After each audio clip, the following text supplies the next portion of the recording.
the snap, waste time. We'll run it on the near side. He takes it on, and we'll push a man forward, and he stays on his feet, inbounds at the 40, 35, 30, 25, 20, 15, 10, 5, touchdown!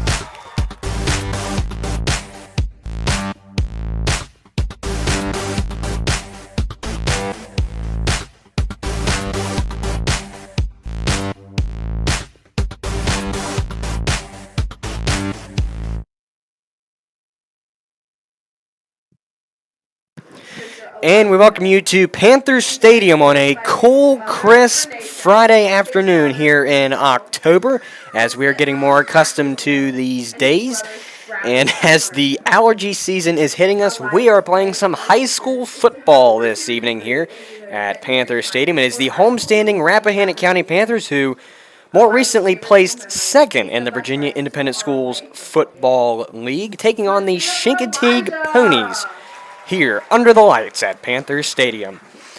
Coming into this game, the Panthers sit 5-2 and again are second in the Virginia Independent School Football League, trailing the Covenant School, who sits in first. And actually, the Panthers will verse Covenant next weekend. And we'll get more into that in just a moment. And in fact, that time has been changed again. We'll get into that in just a moment. But the Chincoteague Ponies coming in 4-2 into this evening's game. Their losses of the season going to Blessed Sacrament, a 54-26 loss, and at Brunswick Academy, a 62-14 rout by Brunswick. All others are being wins. Broadwater Academy, a 54-42 win. At Southampton Academy, a 34-28 win. At Richmond Christian, a 58-16 win. And versus Quantico, a 35-0 shutout. So these teams that the Chincoteague Ponies are, or have played rather, are teams that the Panthers have played in the past and have also beaten. So it could be a very close game here in the works as the Chincoteague Ponies coming in 4-2. The Panthers coming into this game 5-2, second in the Virginia Independent Schools Football Conference, and we will take a brief moment as the name of the Panther is being unveiled. She will receive a t-shirt and an ice cream gift certificate from Brewster's. Zoe, if you're in the audience, please come down and join the Panther. Join us in congratulating Zoe by giving her a big Panther applause.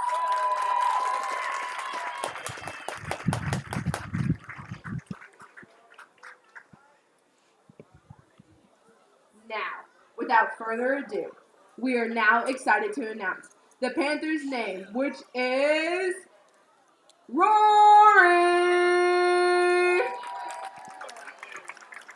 Limited edition t-shirts featuring Rory are now for sale at the concession stand while supplies last.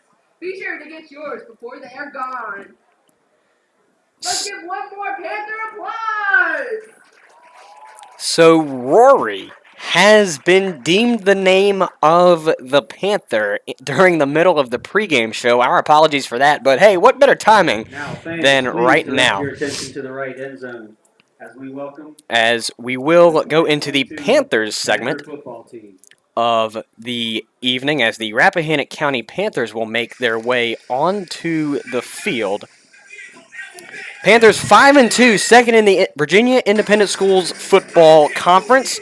Their only losses of the season coming to the Maryland School for the Deaf Orioles early in August, a 44-0 shutout, and their second loss of the season coming to the Blessed Sacrament Huguenot School, a 32-8 loss. All other games have been wins: 32-20 win over the Richmond Christian School, a 43-8 win over Kenston Forest here under the lights.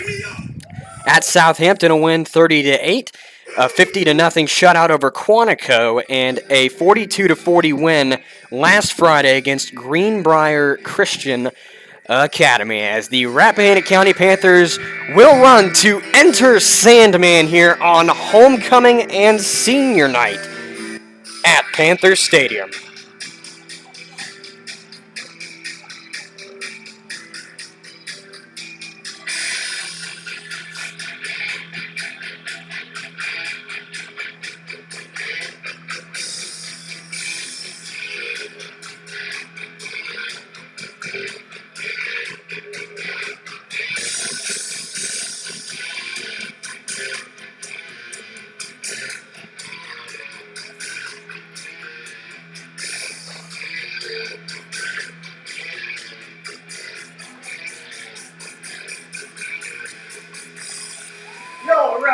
County Panthers.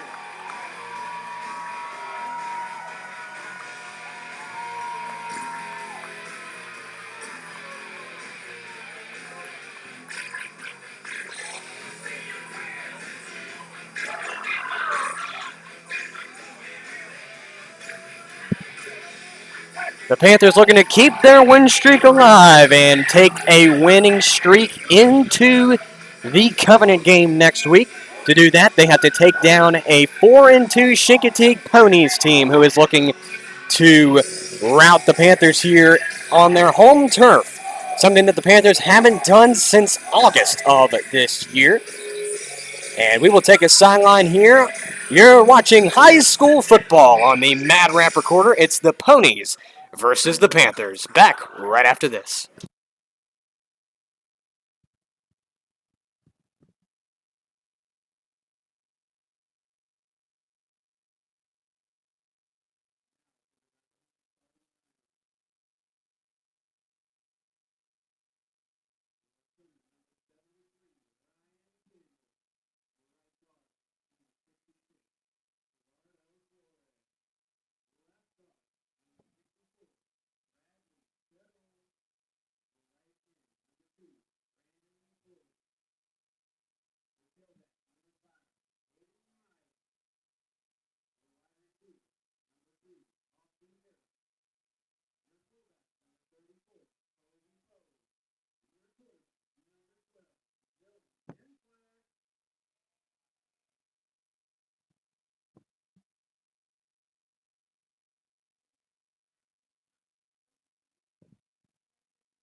And welcome you back to Panthers Stadium as we are having the coin toss at midfield, and the captains will make their way out. The captains for Chincoteague from left to right: Harper Jordan, Sam Pomerlow, and my apologies, the other two went went away before I could find their numbers. Far right appears, now I can't find a 41. In the meantime, we will do Rappahannock's captains. The first one on the left will be Ryan Campbell, Hayden Milam, followed by Colby Poe, and on the far right will be Austin Harrell for the Panthers, and we will get those last two captains for the Ponies when they decide to show themselves here. But in the meantime, we thank you for tuning in. Actually, we're able to go live today as we have good enough internet to get word out. And our apologies if you do experience freezing. If it's to the point to where the quality is interrupted, we will re-upload the game from this afternoon. And the captains are converging. It appears that Chincoteague has won the coin toss, elected to receive, and will receive, or rather travel in the direction of the scoreboard. Those last two captains for the Ponies are Kent Reed and Harper Jordan. In the meantime, game time is upon us. It is the Ponies versus the Panthers coming up shortly here on YouTube Live.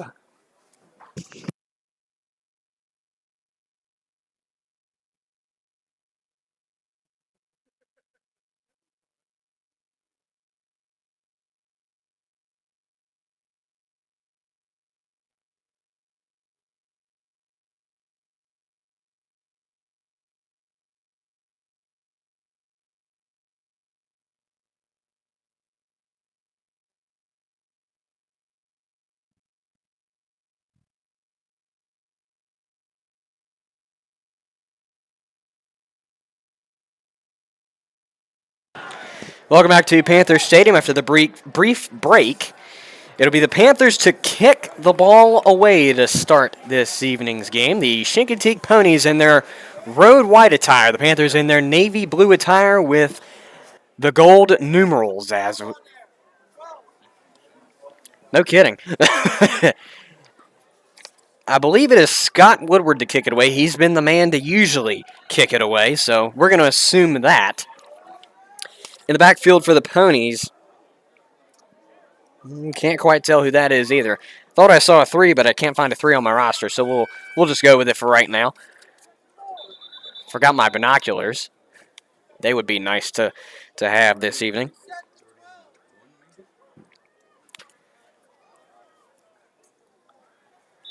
My apologies, it's not Scott Woodward. It is Aiden Stoner to kick it away.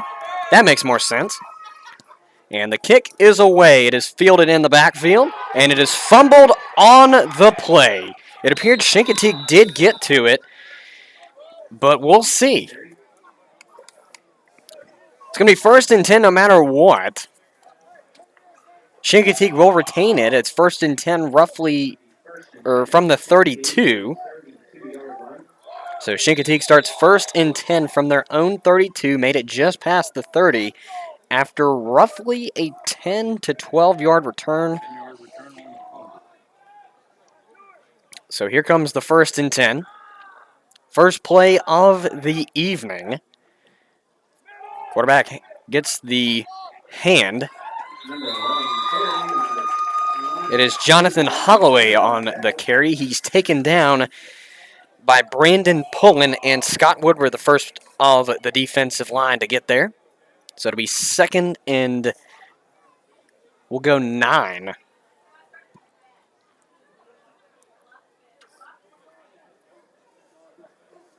Oops, that's 6. 2nd and 9 as the clock continues to run.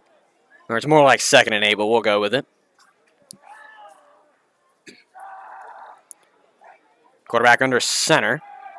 And now he looks to throw into the up. And that is incomplete on the play. And that pass was going to number 3, Jackson McGuire, I do have it now. I wish this roster was in numerical order, but it is unfortunately not, so it's kind of hard to see where I need to be here. So it'll be 3rd down and 8 with 11:02 on the clock. I'll let my clock run down to that. So 11:02 is on the game clock. 3rd down and 8 for Chincoteague. Opening drive of the evening.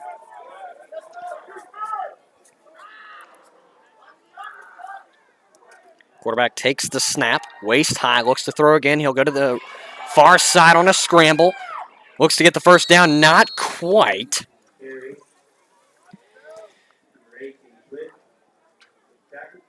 Jordan Harper, the quarterback carry. Gained a good little bit on that play, roughly 5 or 6 on the play. It's going to be 4th down, though, in a short field. Looks to be 4th and 2. So it's run good for 6 yards. There we go, got my words out. So it'll be 4th down and 2. They look to punt. In the backfield appears to be Scott Woodward this time, I can tell. Here comes a snap, and the punt is up. Woodward fields it around the 30 and will signal the fair catch. And my apologies, it's Brandon Pullen, thank you, on the return. Sparked by a fair catch at the 30. 1st and 10 for the Panthers. First drive of the evening. It's going to be 1st and 10, Panther ball on the 30.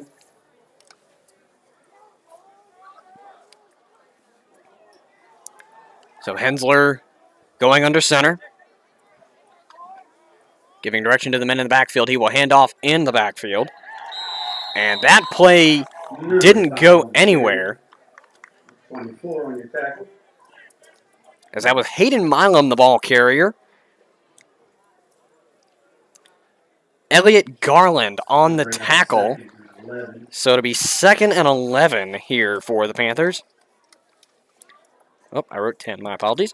2nd and 11 with about 10:20 left in the opening quarter. Hensler looks to be under center again. He is. He takes the snap and hands it off in the backfield. Appears to be Milam again. This time he's got room to run and will run on the far side for a good little gain of a rough 7. Make it 3rd and roughly 5. And actually got a little bit more than that. Probably close to 4 left to go. So rough 8-yard gain on the carry by Hayden Milam. So a rough 3rd and 4 for the Panthers here. And we've got a clock stop on the field. An official timeout, not quite sure what happened. But one of the Ponies two of the Ponies are coming on and leaving the field. One's coming back. And we're looking to see what's going on here. In the meantime, 3rd and a short field for the Panthers, roughly 4.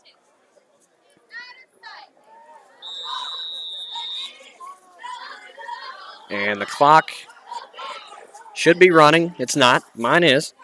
As snap goes through, no matter what, it's a 1st down. I believe Hensler kept it. Hensler on the carry. Looks like a 1st and 10. So that is the first down of the game. It comes to the Panthers. Nice little grunge play. Indeed it was, as it got the Panthers up to their own 43. 1st and 10. And that umpire is really going to arm work out there as he's telling the clock keeper to wind the clock, and is not quite there yet. My clock's a little bit off, so I'm going to hold it for a little bit. So Hensler under center. Takes the snap, hands it off in the backfield. Runner comes around, and that looked like a rough tackle there. So Aiden Stoner was the man to carry it. No gain on the play, makes it 2nd and 10 from the 43. But that was a rough takedown by the Chincoteague defense. Almost resembled a horse collar, but obviously not, as there was no flag on the field, but certainly close to one. It certainly resembled pulling the front of the jersey down. But here comes the 2nd and 10. Hensler hands it off in the backfield. This appears to be Hayden Milam for no yardage. So it's going to be 3rd down and the same, 3rd and 10. No, they gained just a little bit. My apologies. So it'll be 3rd and 9. So the Panthers have their longest 3rd down conversion here, if they can get it. Last one was a 3rd and 3 or 4. This one being 3rd and 9, just past the 10-yard stick. So Hensler this time going in the pocket, got a man behind him, got a receiver out towards the left, takes the snap, looks to throw, makes the pass, and is incomplete as the intended target was number 4, Elijah Settle. Or my apologies, it was to number 8, Gage Witt. So that brings up 4th down and 9. So the Panthers look, well, according to the Chincoteague defense, they're looking to punt. And Hensler's in the backfield far, so it does look like the Panthers are going to punt here. And my clock is way off. So here comes the punt. Pretty decent punt. It's going down past the 15, down to 10, rolls to the 5. And will they save it before it goes in? No, it is a touchback. That's going to be touchdown on the goal line on the 1. So a good effort by the Panthers to try and keep the kick contained, but not quite, as it just passed the goal line enough to make it a touchback for the Ponies. It'll be 1st and 10 for Chincoteague from their own 20. No score yet from either team. You're watching on the Mad Rapp Recorder YouTube page. We are live this evening. Going toward, so it brings up 2nd and roughly 6 or 7 on the play. We'll go 6.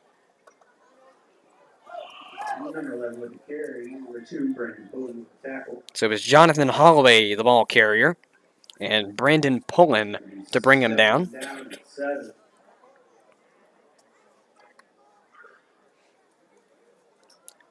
So 2nd and medium for the Ponies here. Ponies 4-2 coming into this evening's game. Both teams have evenly matched their opponents that they've played. And here comes the snap. A quick throw is incomplete on the play. The intended target was Jake Harper up the middle. I'm going to run my clock to the exact time that's on the scoreboard. It's going to bring up 3rd down, Panther fans. So it'll be 3rd and a rough 6 for the Ponies here.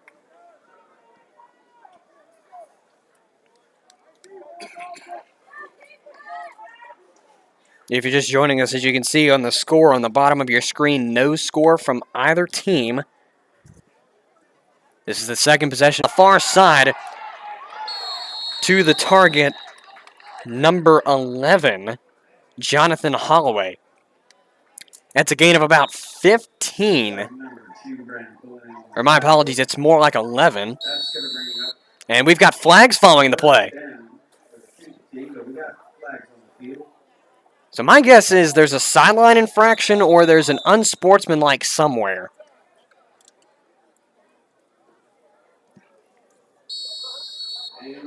Oh, another flag. We've got another one coming in. Sideline infraction. I'm not sure against who, but I heard sideline infraction. It was on the other side for the 2nd one. So we are currently sitting 1st and 10 in the meantime, following the penalties.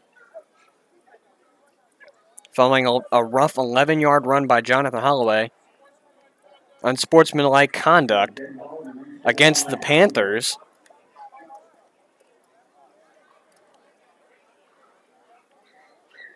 But the Ponies are backing up.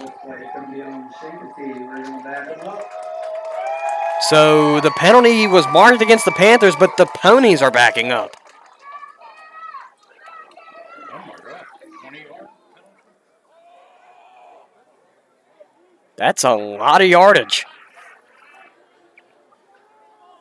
So that is exactly a 20-yard penalty. Not quite sure. A 5 and a 10. A 5 and a 15 looks like. Yeah, because the unsportsmanlike would be 15, and then the sideline probably be an extra 5. So there you go. That makes sense. So it's going to be first and a long yard for the Ponies here. First and we'll say 25. So it looks like it's going to be first and 25. Ball appears to be just outside the 20 to the 22. At least that's what the angle looks like from here.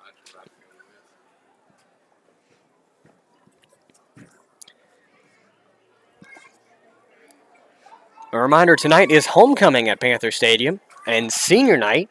As we checked in, the high school or the athletic department rather, was celebrating its fall seniors. And right after the seniors, the Panther got its name Rory. And so we are ready to resume play following the penalties. So the quarterback looks to throw, goes far down the field, but looks to be off, and it is.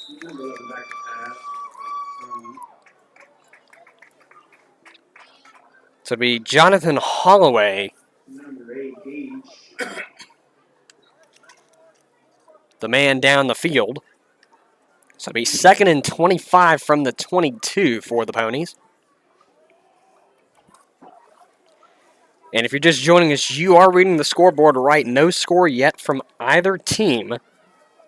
This is Chincoteague's second possession of the game. And certainly the farthest back they've been in regards to getting the first down. So the throw is complete this time. No, it's dropped at the end of the play. My goodness, that would have been a great completion to make. But unfortunately, that coverage just knocked the ball loose. So it'll be third and long from the 22.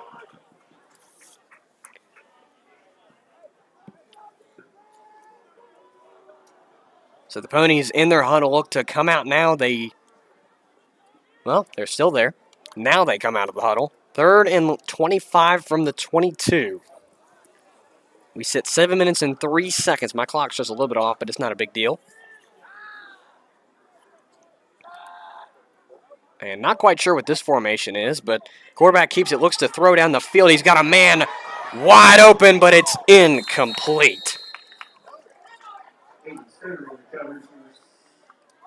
So it'll be fourth now and 25 from the 22. Great defense by the Panthers to keep the Ponies where the penalty spotted them. Because Chincoteague, before the previous first down, or before the penalties rather, got their first down of the game off of a pretty good run. So back deep. Oh, I can't quite tell. It's Brandon Pullen in the backfield. And he will signal the fair catch as it rolls past the 40 and will be ruled dead at around the 39, we'll call it.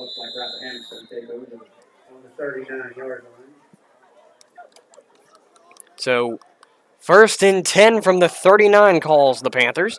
We have 6 minutes and 42 seconds remaining in this opening quarter of play. Great defense by the Panthers. Let's see if they can convert that defense to the offense and get some points on the board here.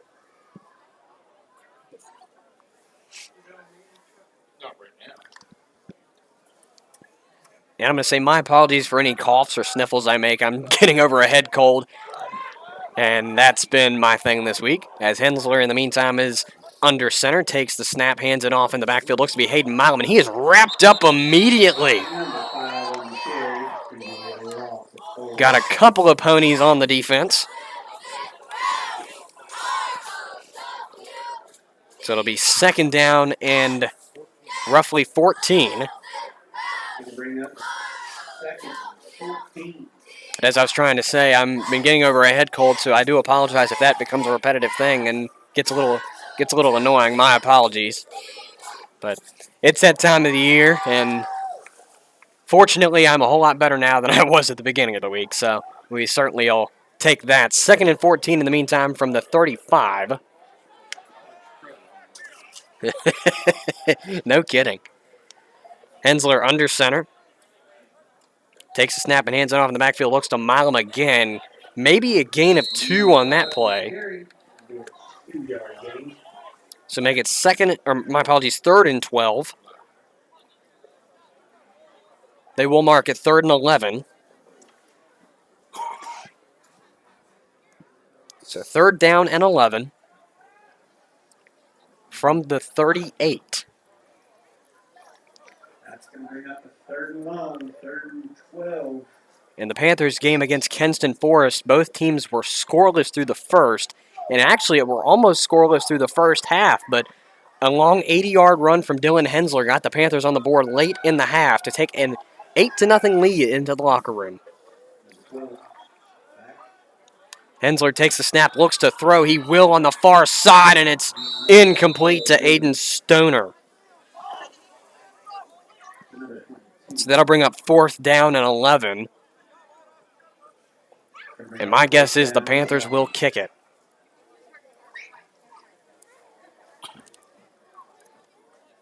Chincoteague is sending a return man back in the form of George Katsetos. Or my apologies, it's number 3, Jackson McGuire. Thought I saw a 5. As the punt is beautiful. Past the 20, fielded at the 15. He is wrapped up immediately. Coming in to tackle is Colby Poe, and that was a slaughter of a tackle.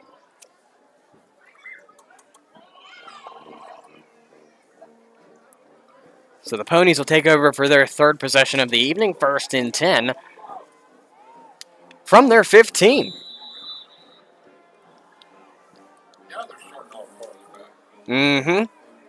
This is the farthest back, or farthest deep, I guess you could say, that the Ponies are, or have been so far this game. Snap is taken in the form of a handoff. Maybe a gain of 1 on the play.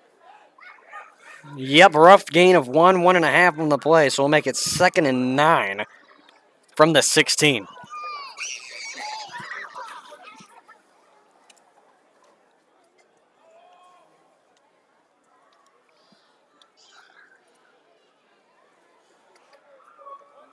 A reminder, it is homecoming here, and as we are actually live tonight, we will turn aside at halftime for the homecoming court presentations. As the handoff, or the snap rather, is taken in a short pass onto the near side. Good little gain there, got close to the stick, but not quite. So it'll be a short gain, or a short yard rather. 3rd and a rough 2 on the field for the Ponies. Coming to 3 minutes 45 seconds left in the first quarter. No score from either team, but both teams have threatened a little bit. My apologies, it'll be 3rd and 1. That down marker looks a little bit farther than 1. Quarterback keeps, or my apologies, I think he handed it off. I couldn't quite tell, but I think he got the forward progress.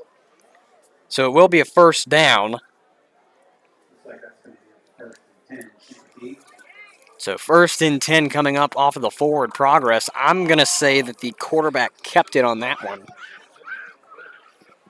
Couldn't tell.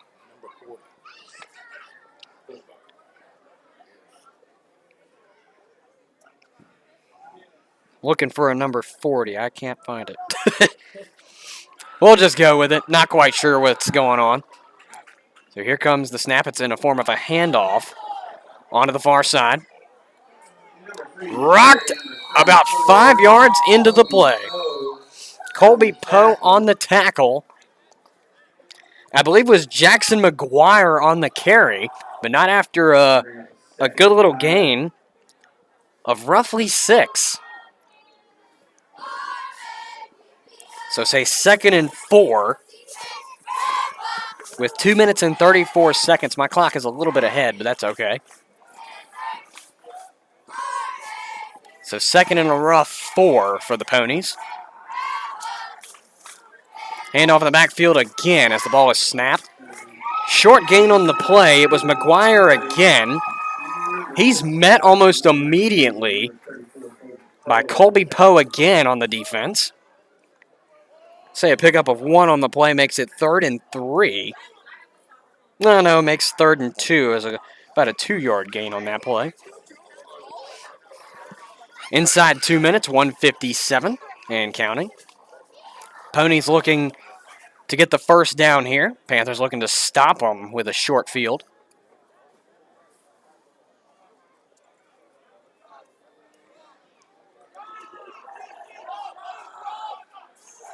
Quarterback takes and throws a quick pass on the far side. Will they give him the forward progress? They're stopping the clock, so they will say he got it. It's another first down for the Ponies as we reach 1 minute and 29 seconds left in this opening quarter of play. No score yet from either team. However, the Ponies threatening with their third first down of the drive. The most out of either team so far in tonight's game.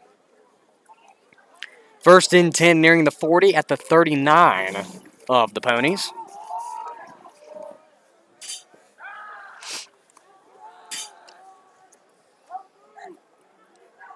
Handoff in the backfield. Looked to be like a loss if the tackle was made, but it wasn't. I didn't start my clock, so we're a little bit off now. So now the clocks will be signaled to stop.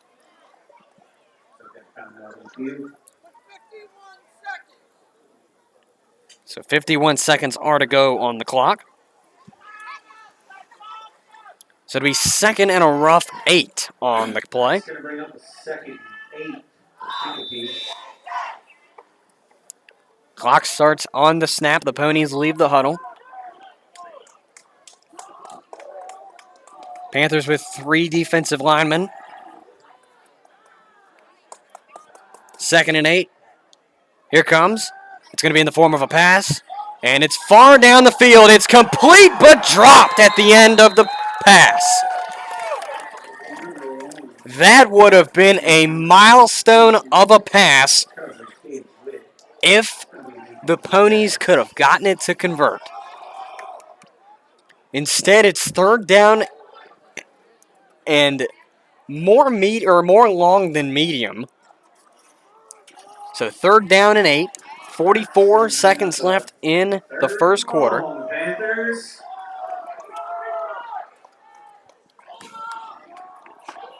Jordan Harper, the quarterback, tried to get the airmail to go, but unfortunately couldn't. So it'll be 3rd down and 8 from the 41. Harper takes the snap, looks to throw, coming on the near side. Throws it complete on a short pass. The pass coming to Marcelo Rosanova. A gain of about 2 or 3 on the play. It's 4th down regardless, so it'll be 4th and 6. And I, somewhere along the line, stopped my clock.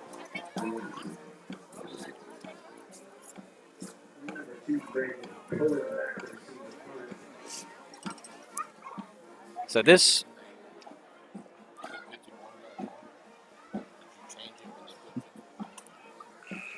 And that will run out the time, so we will start the second quarter with a 4th down and medium with no score.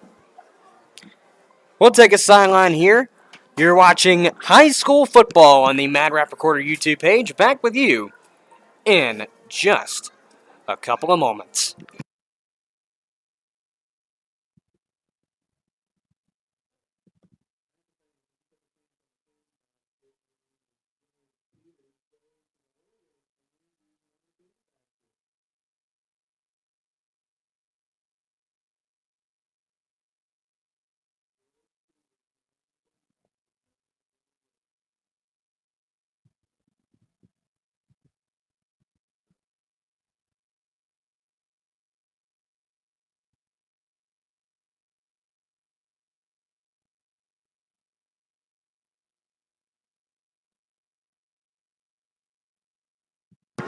Welcome back to Panthers Stadium under the lights here on homecoming and senior night. In the meantime, we've got a 4th and medium field for the Chincoteague Ponies, who are set to punt it away. And I forgot to restart my clock. My apologies.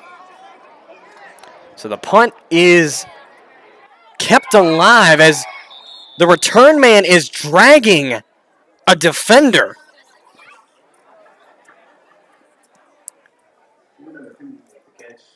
Brandon Pullen back to receive, but was held up at the 20. So it's going to be 1st and 10 for the Panthers from their own 20. Or my apologies, from their own 23. So this is the longest field, I believe, that the Panthers will have so far this game. Their 3rd possession of the evening. Hensler under center. And he will take the snap and hand it off. I'm guessing Hayden Milam got it. I couldn't quite tell. But after a short gain on the play, brings up 2nd down and a rough 7 for the Panthers. In fact, it was Hayden Milam. It's going to be 2nd and 7 from the 26 of the Panthers. If you're just joining us on the Mad Rapp Recorders YouTube page, the Panthers and the Chincoteague Ponies are squaring off, and if our video feed is lagging a little bit behind, our apologies. We will be re-uploading this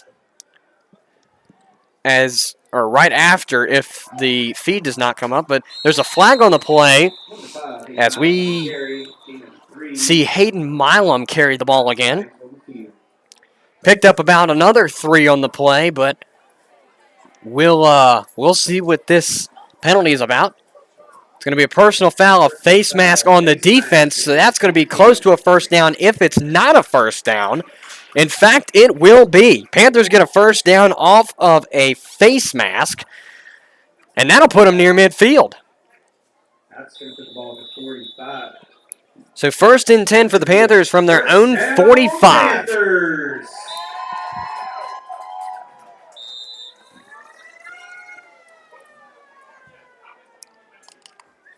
It's great to hear the fans getting involved this evening. Certainly great to see the fans come out and support their hometown team, who's been going through a lot of adversity this season, going from 11 to 8. As Hensler carrying, and he will be rocked close to the line to gain, but not quite there. He's going to be marked short by about a half a yard, or no, they'll spot him about a yard short. So it'll be 2nd and 1 for the Panthers from their, or my apologies, from the Chincoteague 46. They need to get to the Chincoteague 45 for the 1st down. And my clock is a little bit off. My 41-yard line of Chincoteague. That's going to bring up another 1st down, Panthers. So it'll be a spot at the 41 of the of the Ponies. So 1st and 10 for the Panthers from the Chincoteague 41. This is not the first time they've been in enemy territory, but certainly good to get it to go this early in the drive. Hensler under center. Takes the snap, hands off to Hayden Milam in the backfield. Milam going onto the far side. Dodges a couple tackles and will pick up a couple.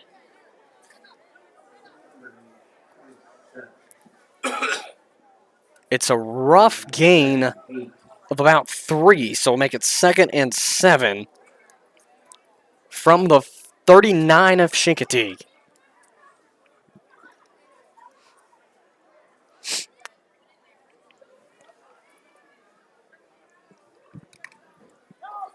Here come the Panthers out of the huddle. Dylan Hensler going under center again. Got his 2 running backs in the backfield. Hensler signals to his men. He will take the snap and push it up himself. Looking to get a couple yards in. Going farther. Did he get the 1st down? I think he did. He did get the 1st down. That's a 1st down. That's a 1st down, Panthers. Dylan Hensler with a rough 8 or 9 yard carry. And we've got a timeout, I believe. I believe Chincoteague called the timeout. So that'll be Chincoteague's first timeout of the evening. As we take a timeout here, you're watching high school football on the Mad Rapp Recorder. We'll be back with you right after this.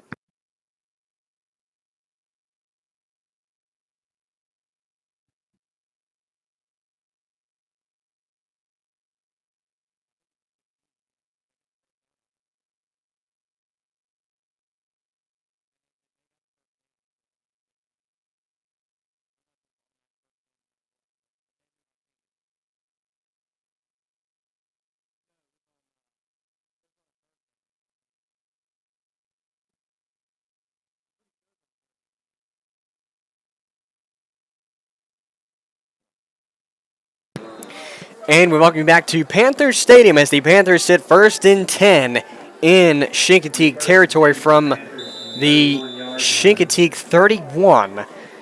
Panthers inching their way closer to the goal line, but really need to keep pushing to get their farthest yards on the drive.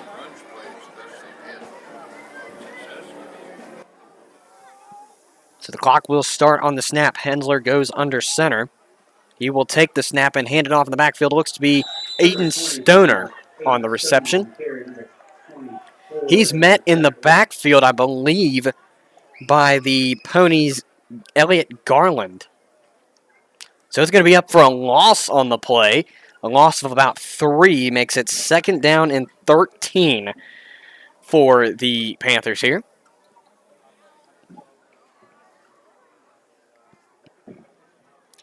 If you're just joining us on the Mad Rapp Recorders YouTube Live, again, our apologies if the video is not coming through clear or has some hiccups. We will be uploading the game again just to make sure that you have the highest quality game film as Hensler goes under center, and that will be an offsides on the defense. It'll be 2nd and 7 following that. So it's a 5-yard penalty off the offsides. So Panthers get a little bit of a break there, make it 2nd and now about 7. Or my apologies, 2nd and 8.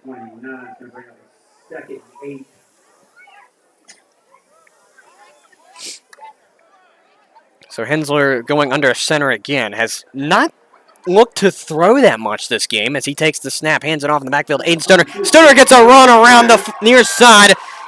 Will get dragged down, but it's not in time for the first down.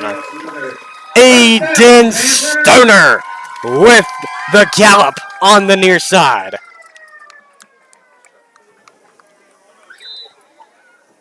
So it'll be 1st and 10 for the Panthers, deeper in Pony territory.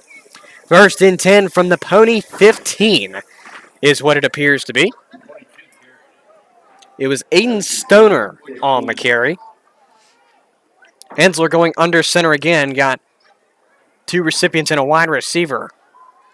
He will hand it off in the backfield. Looks to be Aiden Stoner again coming on the near side. He's got room for the touchdown! Aiden Stoner on the carry for the touchdown. And the Panthers get on the board late in the game again, but not as late as Kenston Forest. Touchdown Panthers, Aiden Stoner, the 15-yard run. Good enough for the score.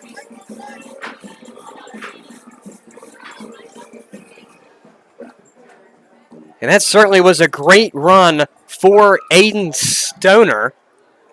And the Panthers look to go for 2 on this one as they send Dylan Hensler out under center. They'll push it up through. I don't think he's going to get it, though. He did, in fact, get it. Make it 2 extra for the Panthers as they take an 8-0 lead into the break. We played through exactly 7 minutes in this second quarter. Panthers lead 8-0 now over the Chincoteague Ponies. As we take a sideline here on the Mad Rapp Recorder, thank you for tuning in to high school football on homecoming and senior night. Back with you in just a moment.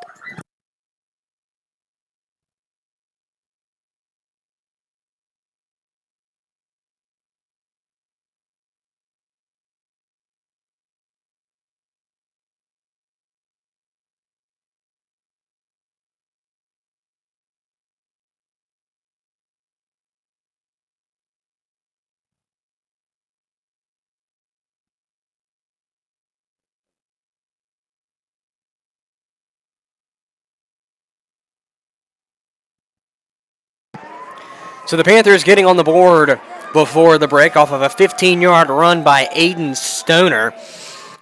And the two-point conversion being good, it is an 8-0 ball game in the favor of the hometown Panthers here on homecoming night as Aiden Stoner will kick it away. And it is fielded at the Chincoteague 20. They will roll it as a fielded ball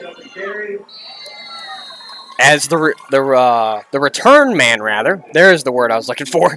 The return man touched the ball at the 20, didn't pick it up until the 22, and went to the far side and out of bounds, I believe. So it'll be 1st and 10 for the Ponies from their own 23.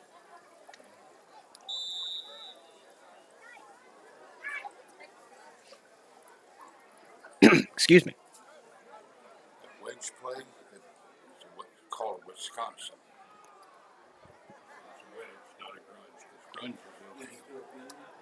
Quarterback hands off in the backfield. Carrier was Jonathan Holloway. Good gain for 5. Brings up 2nd down and 5 from about the 29.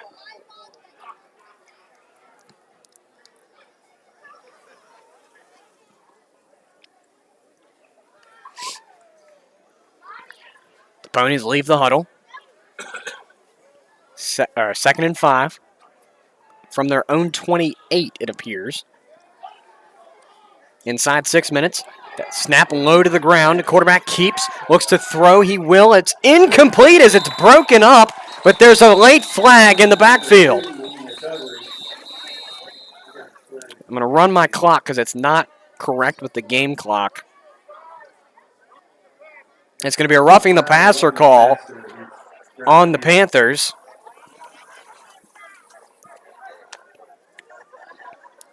So that'll be an automatic 1st down, I'm pretty sure.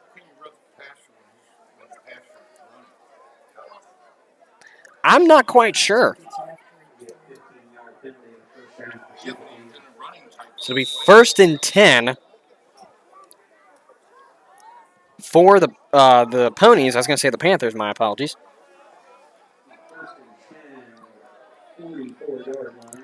So it'll be near midfield, 1st and 10 from the 44.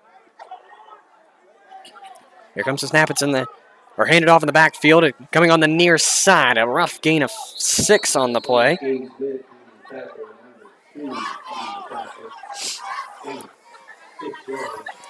So we are playing inside 5 minutes now in this first half. Panthers lead 8-0, but the Ponies fighting back with a penalty that puts them now at midfield at 2nd and 4.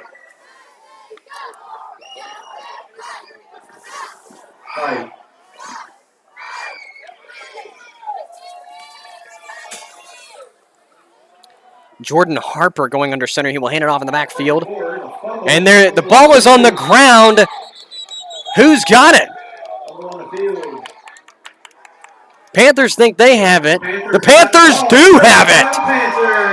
So it's going to be a 1st down for the Panthers off of a great defensive effort on the fumble recovery.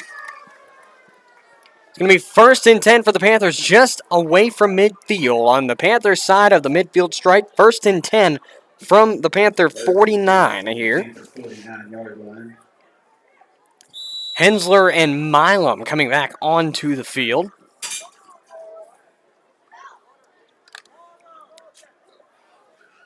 Panthers coming off of a close 42-40 win last weekend over Greenbrier Christian.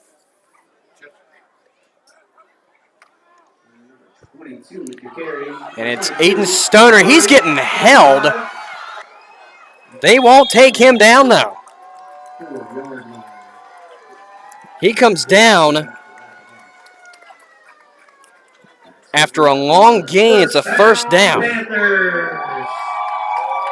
So my clock is a little bit off.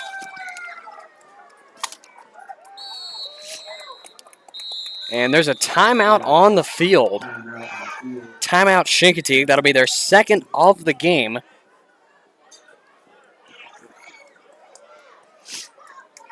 And we'll take a sideline here. Be back with you for more high school football right after this.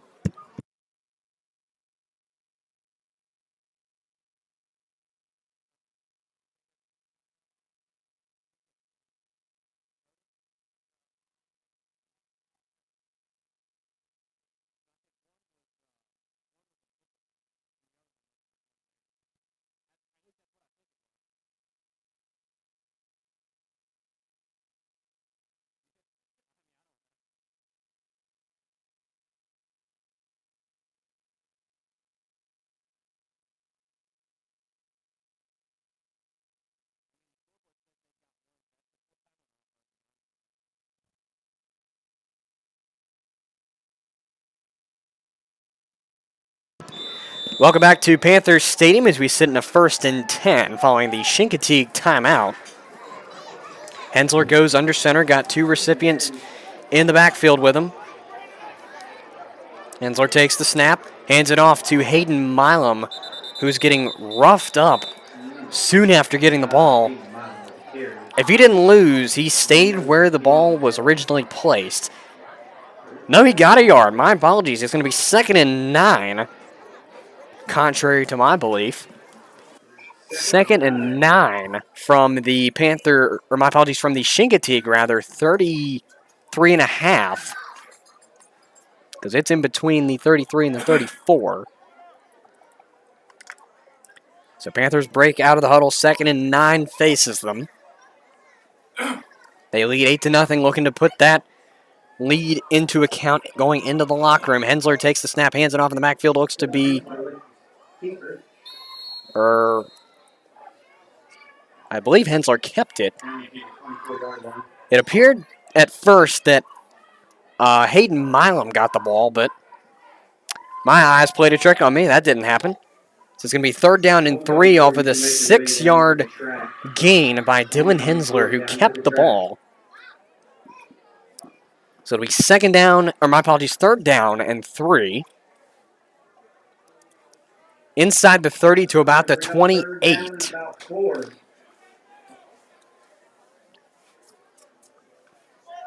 Clock winding down inside 2 minutes and 45 seconds now. Hensler under center. Got Hensler, Milam and Stoner, I believe, in the backfield. He gives it off to Milam this time. He's got room to run on the near side. He'll be taken down from behind at the goal line. 1st and goal, Rapp. 1st and goal with very good gain by Hayden Milam. 1st and goal from about the 2. Looks like they're going to go hurry up. Hensler going to take it himself, it appears. Looks to push. Did he get it? Did not quite get it, but we sit about 2 minutes left to play in this first half. Panthers lead 8-0. Oh, my apologies. Camera wasn't even on the game. 2nd and goal from about the 1. Inside 2 minutes. Hensler handing it off to Hayden Milam for the touchdown! Talk about communication. The Panthers have it here as they now lead 14-0 over the Chincoteague Ponies with inside a minute 45 left in this first half of play. Panthers look to go for 2 again. They've got Hensler followed by 2 in the backfield. Looks to be Stoner and then Hayden Milam for the 2-point. Hensler takes a snap and he falls. So the 2-point conversion is going to be no good as Hensler drops down as soon as he receives the ball. So no extra 2 for the Panthers, but they lead 14-0 over the visiting Chincoteague Ponies as we take a sideline here. Panthers 14, Chincoteague nothing.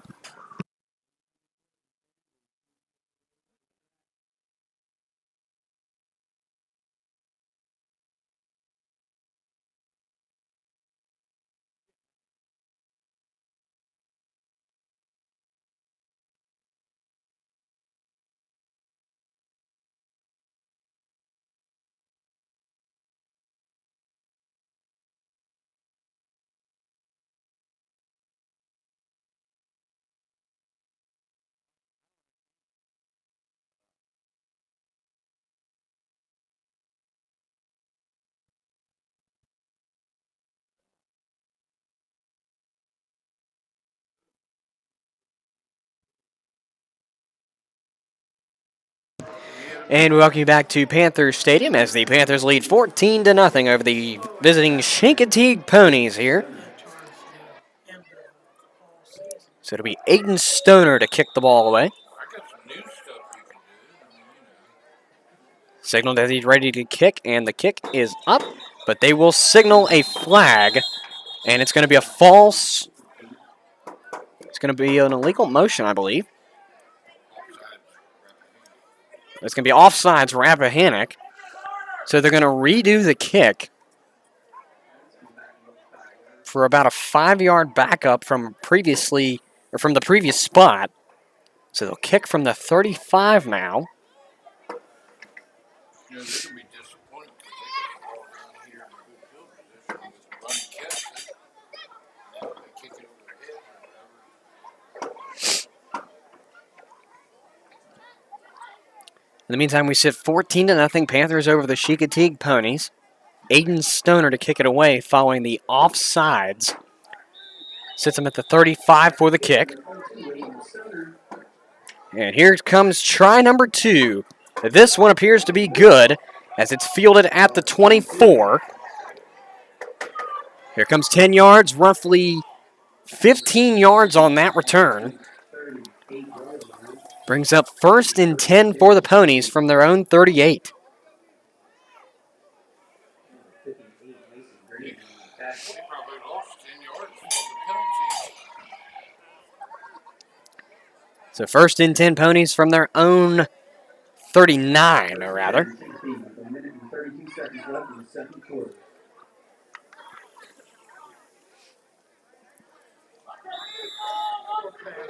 61 yards to get to the house with 1:32 on the clock for the Ponies. Harper in the pocket, takes the snap. Nobody to throw to, so he'll take off. Coming on the far side, he will get close to the sticks, but not quite. Did he go out of bounds? No, he didn't. So he will get close to the sticks, but not quite. They'll mark him a yard short.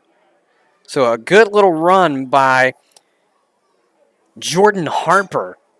A 9-yard carry, 2nd and 1.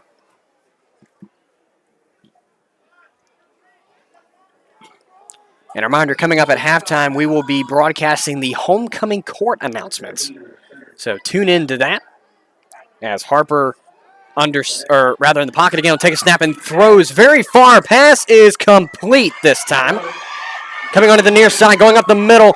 Then the Chincoteague Ponies get on the board late, as that is the first score of the game for the Ponies. So Chincoteague scores for the first time tonight. So they won't go into the locker room without a score. 1:08 left in the first half, and the Ponies get on the board. It took them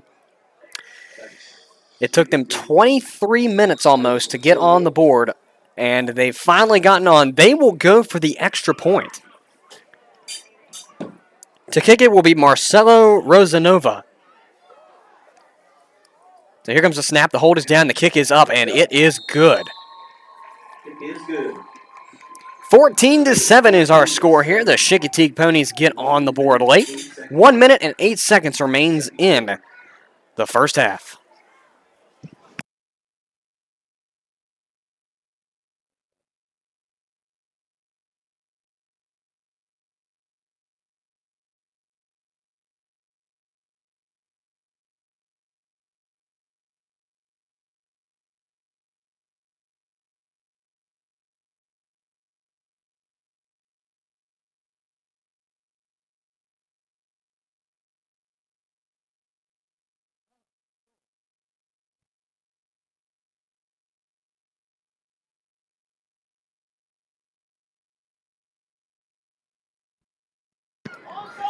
Welcome back to Panthers Stadium as we have 1:08 left in the first half. Marcelo Rosanova to kick it away. The Chincoteague Ponies got on the board with 1:08 left. 14-7 is our score now, as it will be fielded by Aiden Stoner in the back. He's coming up the middle. Got a good little return of about 15. They'll be dropped down to about the 29. Or they'll give him up to the 30 with the forward progress. So it'll be 1st and 10 for the Panthers from their own 30 with a minute left in the first half. They've got 70 yards to go to the house with a minute. And the Ponies did it in roughly 30 seconds. So the Panthers are more than capable of doing this as well.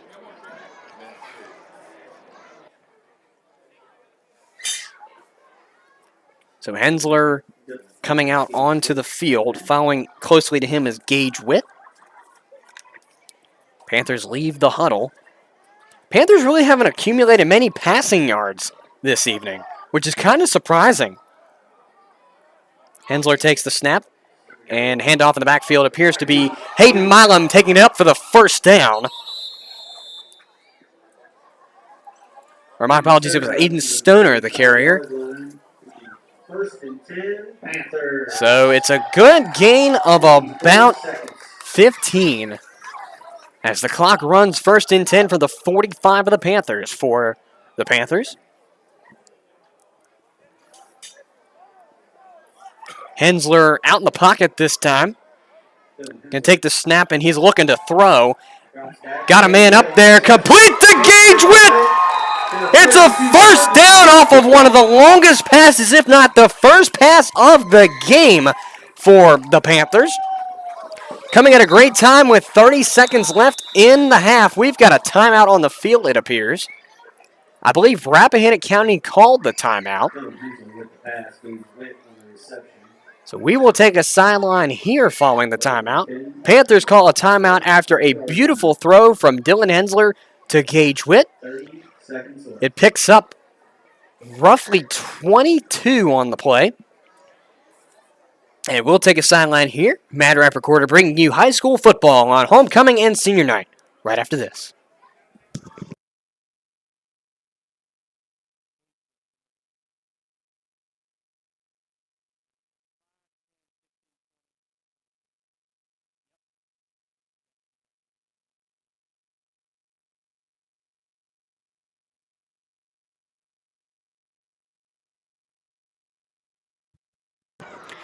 And we welcome you back to Panthers Stadium. As is a 1st and 10 inside the 35 to about the 33. 30 seconds left as the Panthers need to go 33 to score. As Hensler keeps it on the far side. He's got nobody in front of him. Touchdown! Dylan Hensler takes it again to the house. 33 yards from scrimmage. And the Panthers tack on another one. 20 seconds left in the second quarter. Roughly 21 seconds, if you round it up, left in the first half. The Panthers lead now 22-8 with the PAT pending, and they might just do the two-pointer again. Homecoming court, get down to the track. And speaking of homecoming court, we will be broadcasting the homecoming court here momentarily at the halftime break. Panthers set up in the meantime for the two-point conversion. So going back to the homecoming thing, stick around as Aiden Stoner takes it into the end zone. Bring it up to 2 points, 22-7 is the score. The Panthers add on to their lead here late in the first half. Roughly 20 seconds is left in the first half of play. The Panthers lead 22-7 going into the break.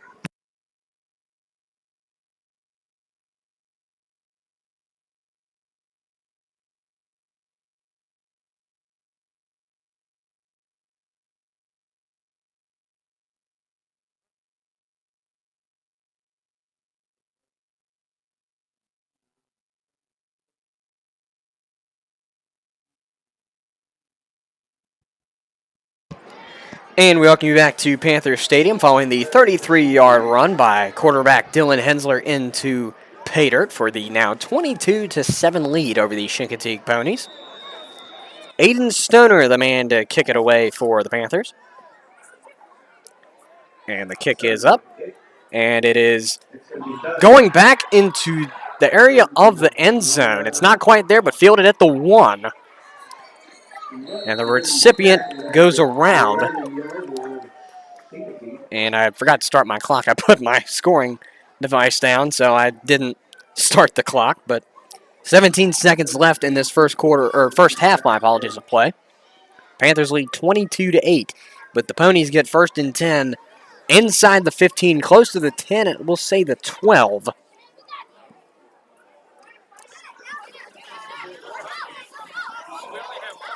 .2 seconds remains in this first half. First and 10 for the Ponies. First and 10.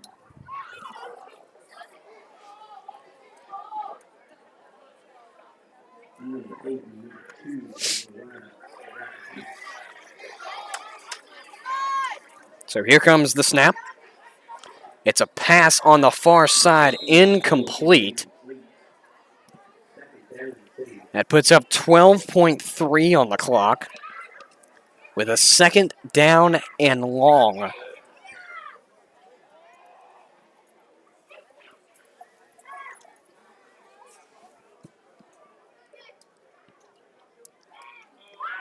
Second and 10 with 12 seconds left in the second quarter.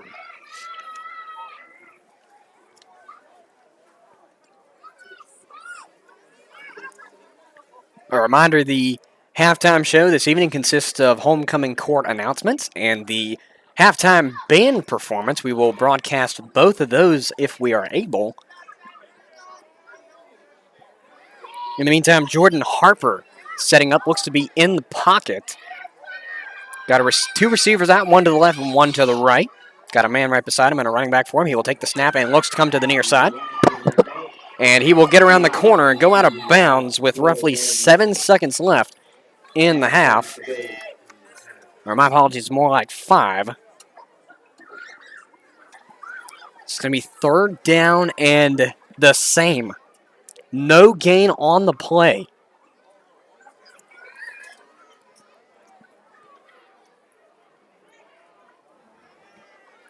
.3 left on the clock. Clock starts on the snap. Following the out-of-bounds play by the quarterback, Jordan Harper.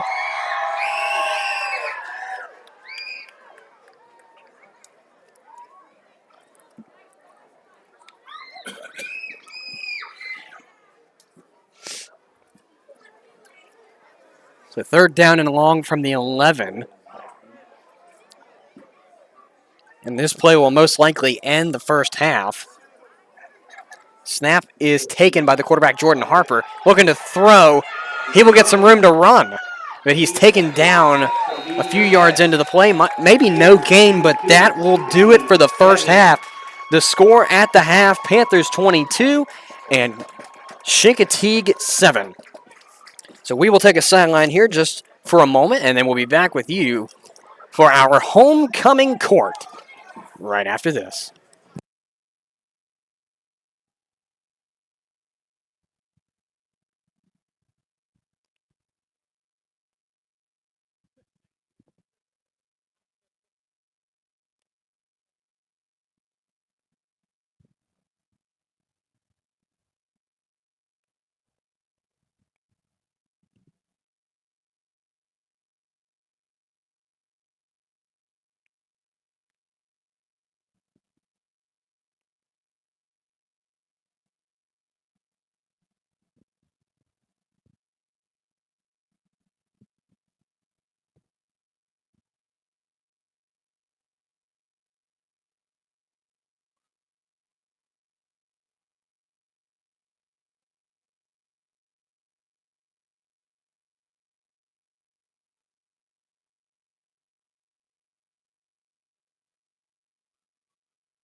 The Pregame Town Band has traveled across Virginia competing with many other bands.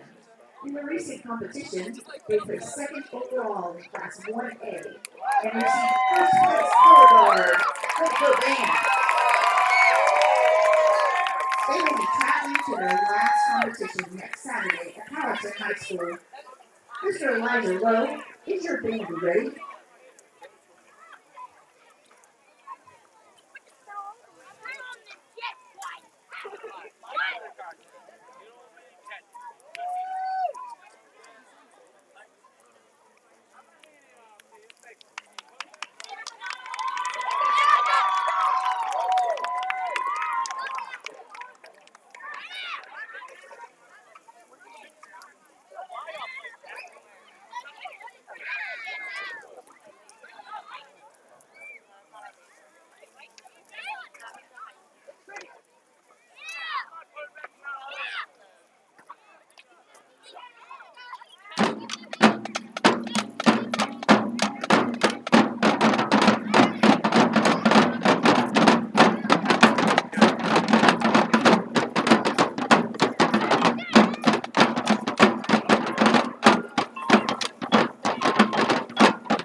Thank you, Hannah.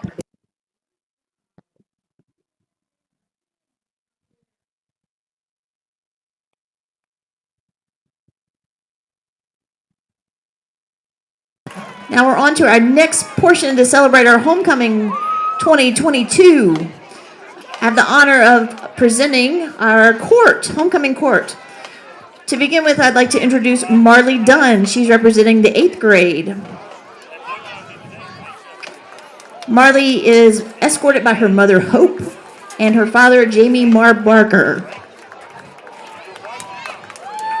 Marley enjoys playing basketball and spending time with family. Being voted onto the homecoming court is Marley's favorite high school memory so far. Hopefully, Marley, you're going to have a lot more. After high school, Marley hopes to go to college and become a teacher, or maybe become a cosmetologist. Congratulations, Marley.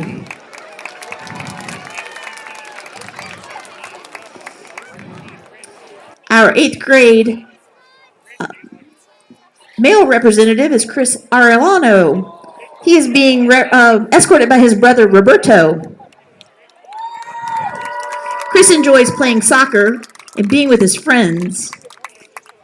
His favorite memory of high school is the epic game of kickball. And after high school, Chris hopes to go to college and play soccer. Congratulations, Chris.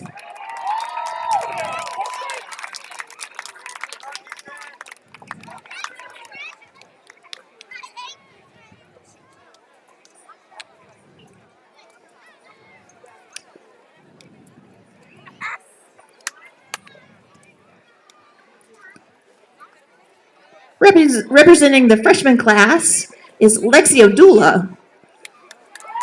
Lexi is escorted by brother Zach, Dakota Stringfellow, her sister, and Renly Tucker, her niece. Well, no Renly tonight. Lexi enjoys being in the FFA and showing her swine. Most of all, she loves being in the barn with all of her animals. Her favorite part of high school so far is any class with Mrs. Fincham. When she graduates high school, she wants to be just like Tom Massey, the veterinarian. Congratulations, Lexi.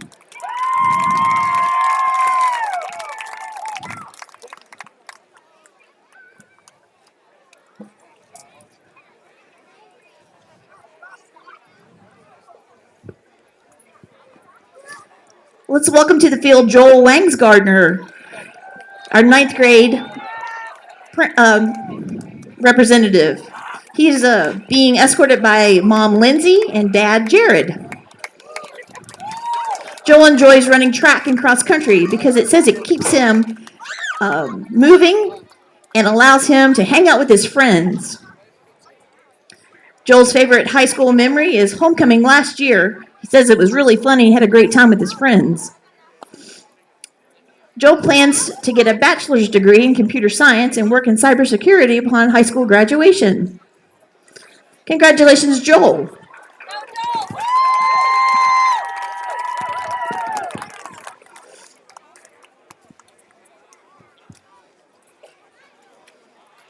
For our sophomore class, welcome to the field Brooke Atkins.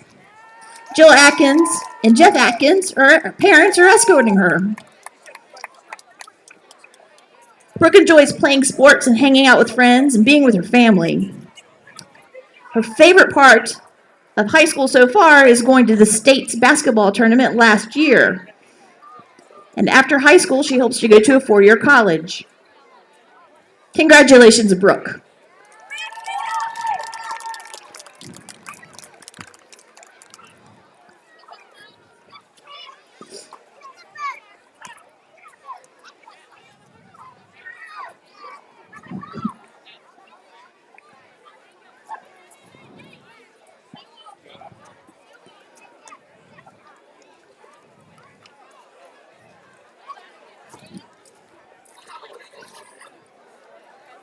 Let's welcome sophomore Daniel Gallardo to the field. Daniel's being escorted by his cheer coaches, Tommy Witt and Stacy Witt. What he enjoys most is, quote, Honestly, just slaying. His favorite memory of high school so far is meeting upperclassmen friends. And after high school, he hopes to marry rich. Congratulations, Daniel.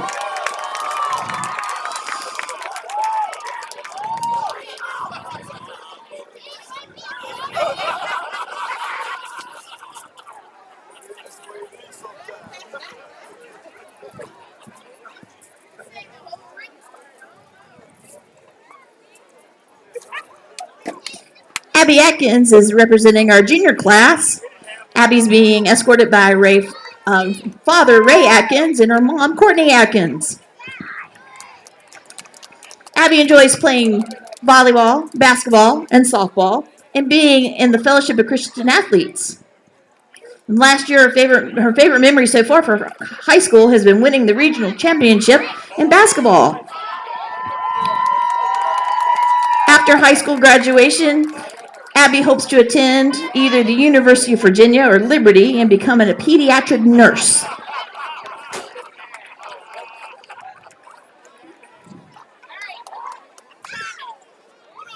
Congratulations, Abby.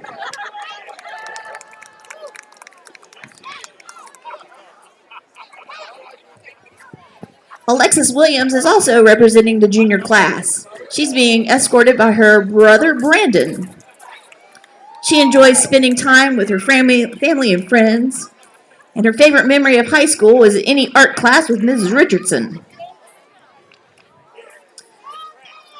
After high school graduation, she hopes to attend a college in New York with her best friend, and she wants to be a traveling nurse.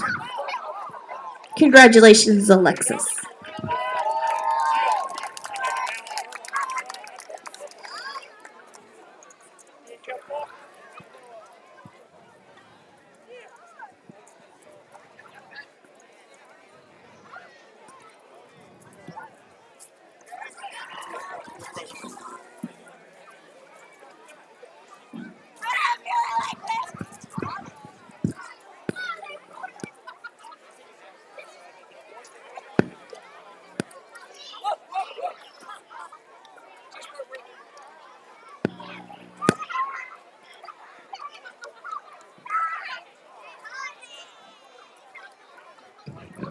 Representing our junior gentlemen, our first up is Dylan Hensler.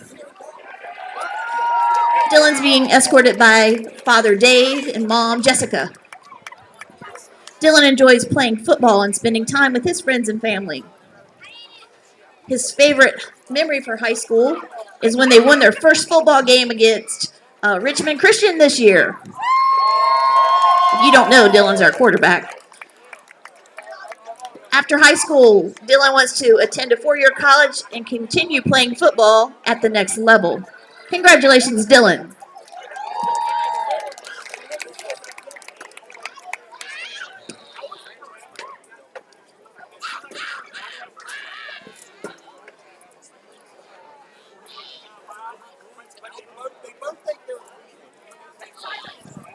Let's welcome to the field of Elijah Lowe representing the junior class. Elijah is being escorted by Andrea Camp, his mother, and David Camp, his stepdad. His extracurricular activities include marching band and the drama team. Elijah's favorite memory was being in the 2022 spring musical Anastasia. After high school, Elijah hopes to attend college and wants to become a band director. Look out, Miss Page. She's going to take your job.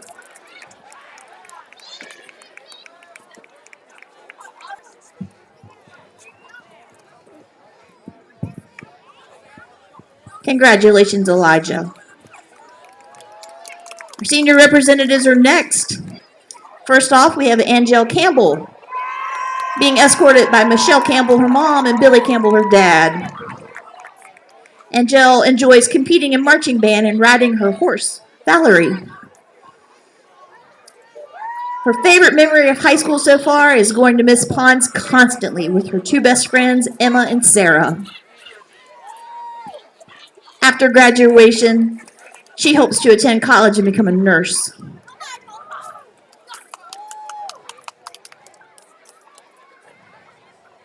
Congratulations, Angel.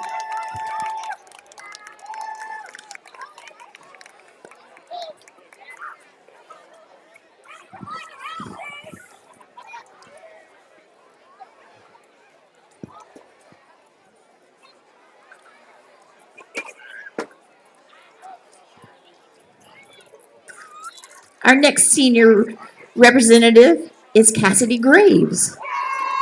Cassidy is being escorted by her brother, Landon.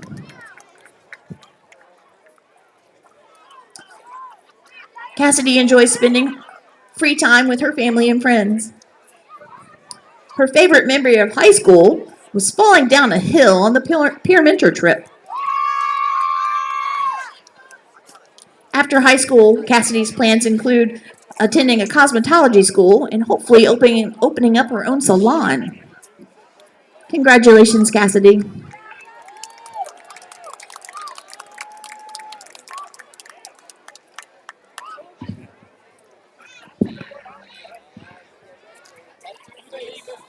Our senior gentleman, first up is Ryan Campbell. Ryan's being escorted by Punky Campbell, his dad, and his grandmother, Paula Atwood. Ryan enjoys football and Mrs. Curry's club. His favorite memory from high school so far was the fight before the talent show that one year. That's a few years back, Ryan.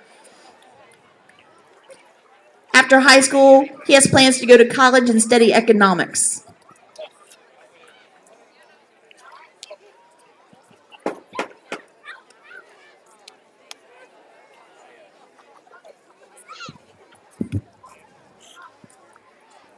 Congratulations, Ryan. Next up is another Ryan. It's our Ryan Williams. Ryan's being escorted by his dad, Kevin, and his mother, Samantha. He enjoys camping and spending time with his friends and family. His favorite memory of high school is prom of 2022. And after high school, Ryan plans to attend college and become a teacher.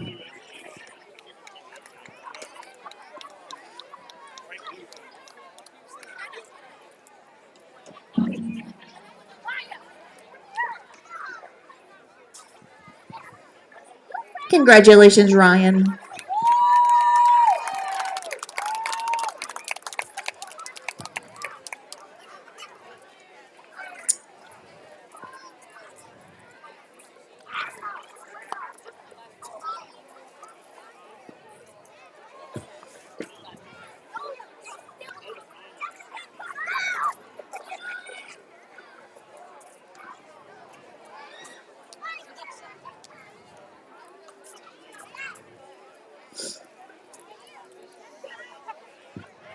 Okay, I'd like to announce our prince for the 2022 homecoming. It's Dylan Hensler.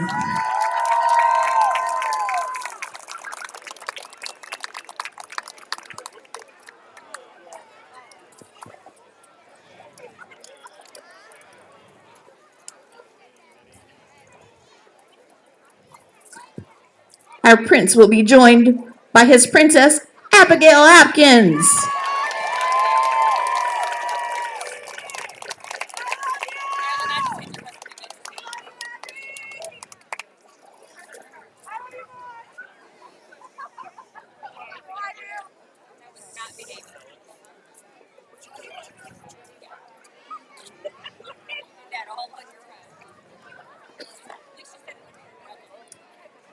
This year's king for homecoming 2022 is Ryan Campbell.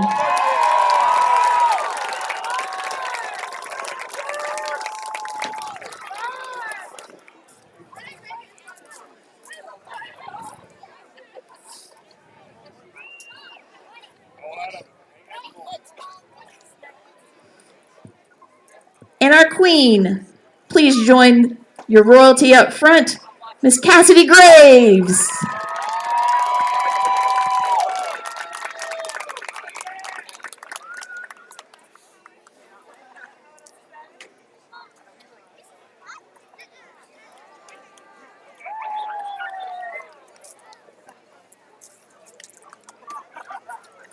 Let's give a big Panther congratulations to our entire homecoming court for 2022 and our princess, king, and queen.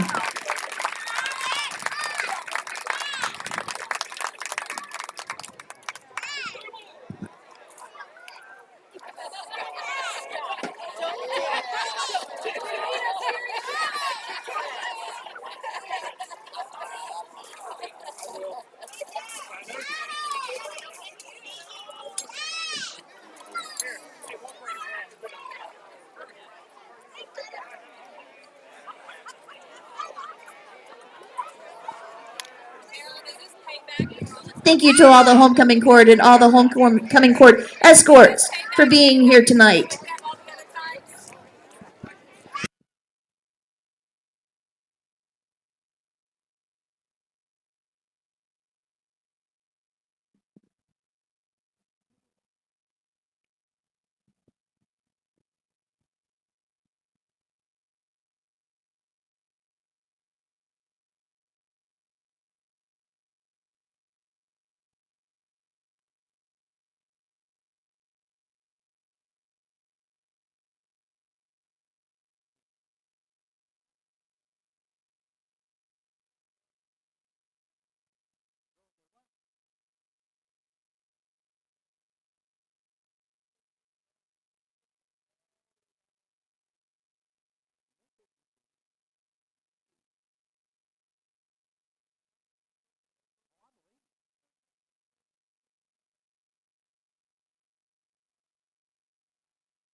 And we welcome you back to Panthers Stadium after our halftime festivities, our band performance, and homecoming court recognitions. We welcome you back to high school football on the Mad Rapp Recorders YouTube page. If you're just joining us, it is a 22-7 game as the Chincoteague Ponies are set to kick to the Rappahannock County Panthers to start the second half.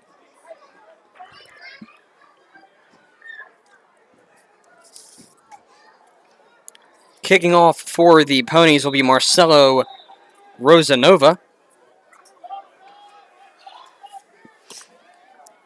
And the kick is underway, and play resumes here from Panthers Stadium. The ball is missed And it will be fielded as it is downed Down to the 9-yard line. right where the ball went. So no time comes off the clock, 12 minutes to go. First and 10 for the Panthers from their own, we'll call it the 9.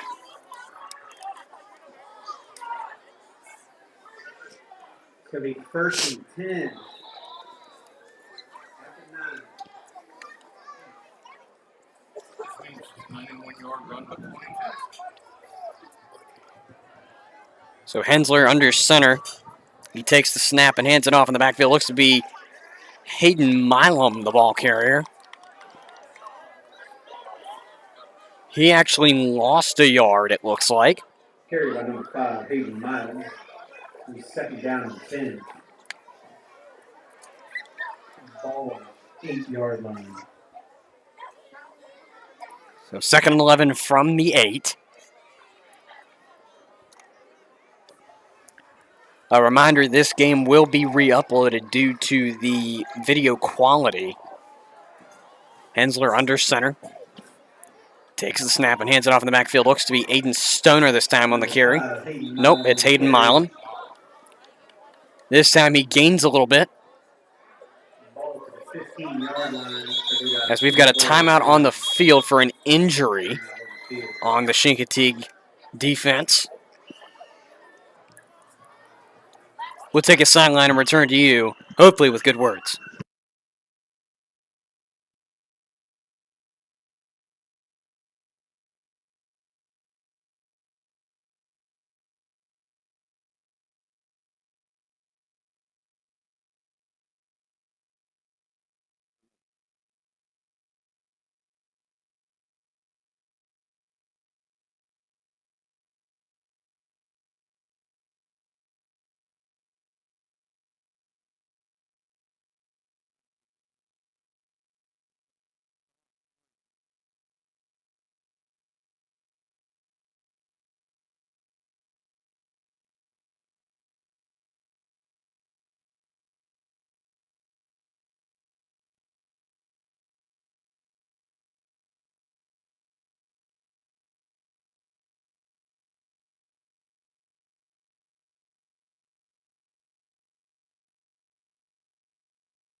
So we return to you from Panther Stadium. It appears that Jackson McGuire is the injured pony on the field. And they will help him up, and he's walking off with a little bit of help.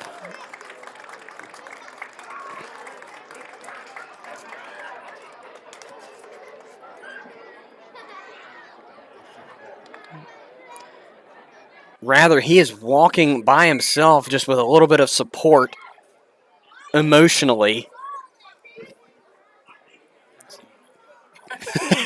I mean, I don't know for sure, but that's just my guess. That's all I'd ask. In the meantime, it's going to be third down and 4 for the Panthers, just outside the 15 to the 14.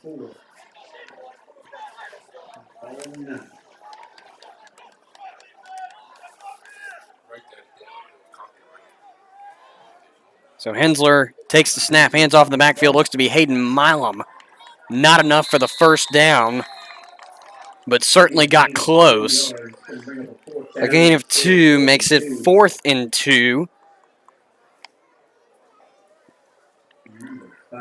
from the 17. I think I'd go for it with that wedge again. I would too. Short distance, 2 yards.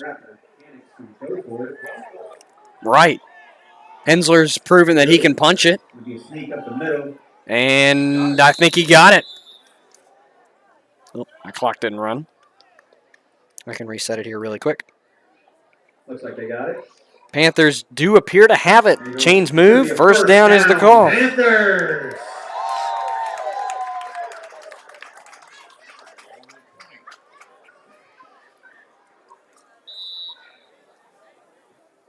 And the clock has not started yet on the field.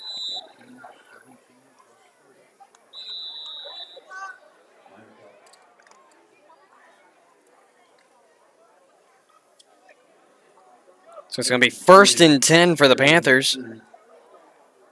Nearing the 20, Dylan Hensler hands it off in the backfield to Aiden Stoner going on the far side. Short gain makes it 2nd and 8. 22 is Aiden Stoner. 2nd and 8 from about the 21 or 22. Hensler returning to the field inside 10 minutes left in the third quarter. Panthers lead 22-7.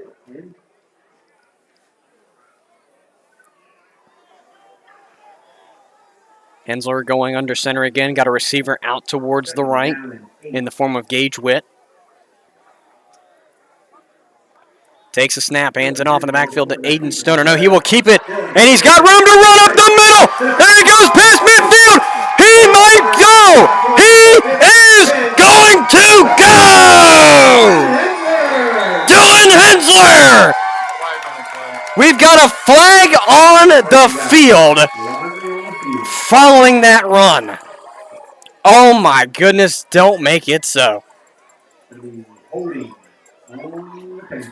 And that will take the run away. My goodness. A golden moment for the Panthers to add to their lead, taken away with the throwing of a flag.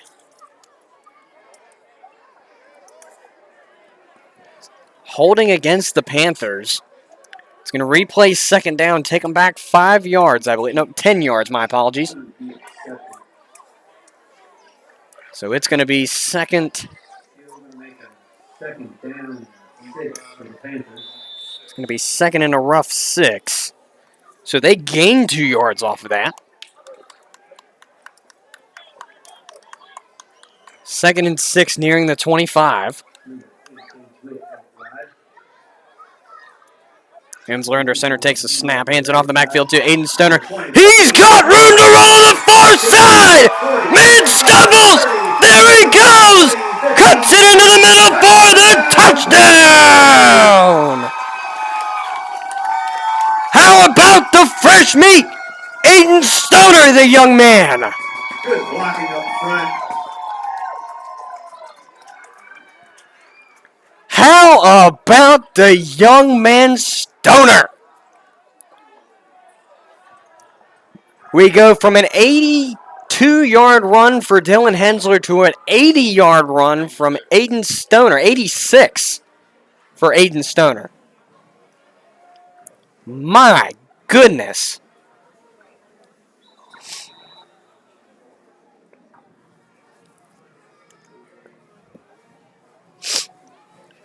So the Panthers appear to go for the 2.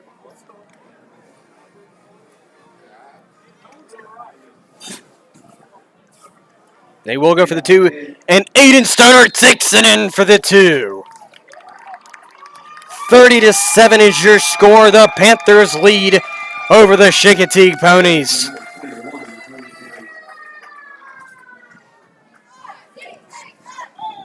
Nine minutes and 9 seconds remaining in the third quarter. Panthers lead 30-8, or 30-7, my apologies.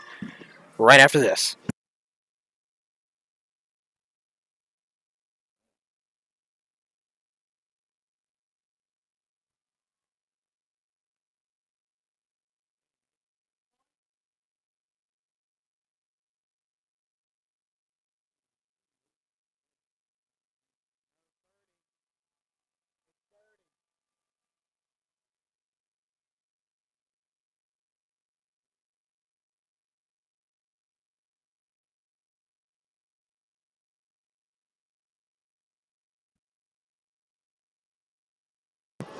And we welcome you back to Panthers Stadium. 30-7 is your score. Panthers lead. Let's do an onside and get the ball back. And the kick is up. It's not an onside. It'll be fielded at about the 17. Run comes on the near side. It's a good little return, but we've got a flag after the play. Couldn't quite tell who exactly brought the ball, but there is a penalty flag on the field. I hope you got that on video. That's worse than the Salem referees in the playoffs. Dead ball penalty. Personal foul against the Panthers. Foul, late hit on Rappahannock. So that's going to push him close to midfield if it doesn't get him past. Because they've got the chains marked now where the ball originally was spotted. So that's gonna put him close to midfield if not past. Nope, it's taking him past. That's going to give Chincoteague really good field position. First and 10 from the Panther 48. Yard line of Rappahannock. It's going to be first and 10 Chincoteague. Ponies have the ball first and 10 from the Panther 48. Harper under center takes the snap and fumbles it, but there's a flag on the play. I believe it was a false start, and in fact was. So the fumble is dropped dead. First down and 15.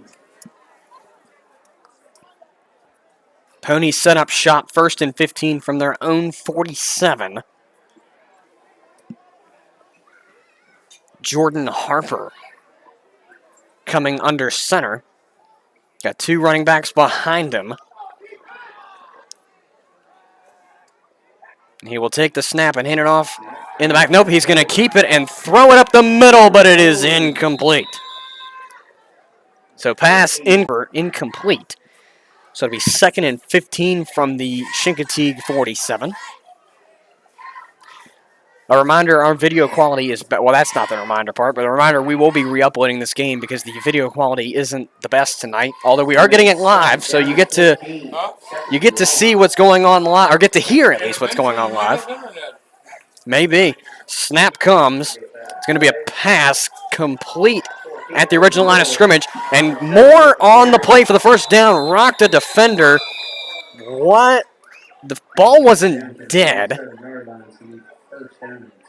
Whistles blew before the ball was dead, so I'm not quite sure what was going on there. Oh, he stepped out of bounds. Okay, that makes more sense. So it'll be first and 10 off of a long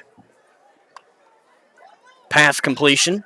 First and 10 inside the 30 to the 28.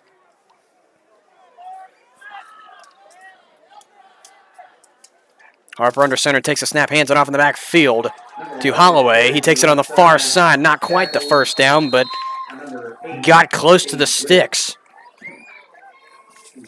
It's going to be about second and 1 or 2. Mark it about 2.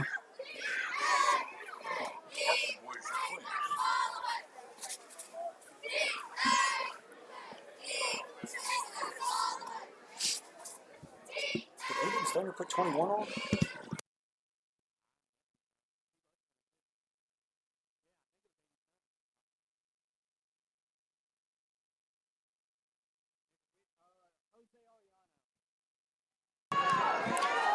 And the pass by Harper into the end zone, almost there, but incomplete.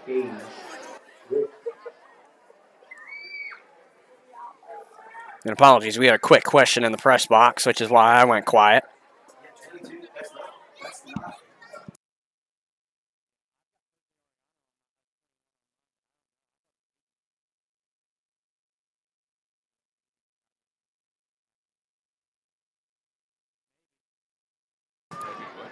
So it's going to be third and short. Third down and short, third and 2. Harper under center. Takes the snap and hands it off in the backfield to Holloway. He gets the first down and more. Seeing the end zone, got it for the touchdown. Chincoteague hits pay dirt for the second time tonight. And it comes as a run from Holloway. 30-13 sits our score with roughly 7 minutes and 52 seconds left in this third quarter of play. Ponies picking up a little bit of steam here late. Looks like Chincoteague's going to go for 2. And they are going to set up for 2. Harper sending out a couple of men wide. One coming in motion is Holloway. Takes the snap and is dragged down immediately. Pass is incomplete on the play, but great defense coming to the quarterback. The 2-point conversion is no good, but Chincoteague trails 30-13 to the Panthers. A great defensive effort to keep the 2-point from scoring. And we take a sideline here. 30-13 is your score with 7 minutes and 52 seconds remaining in the third quarter. Panthers lead as we return.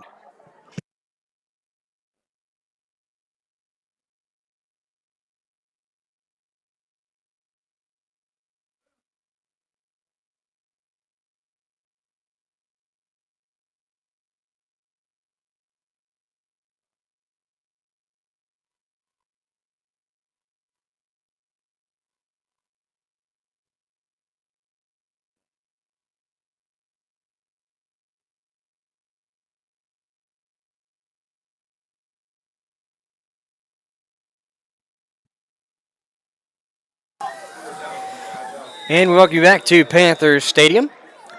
The Chincoteague Ponies trail now 30-13 as the kick is up. And it is fielded and dropped. And the run gets up close to the 30. I believe it was Austin Harrell on the return from what I heard. It's an orange ticket. Number 237338. First and 10 for the Panthers near the 30, I think. Nope, they got him at the 27 is where they will spot the football.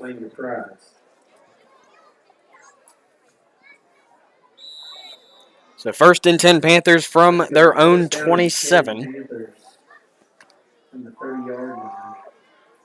Or no, they will spot him at the 30. At the 30. Should be the 27. And they're going to throw a flag.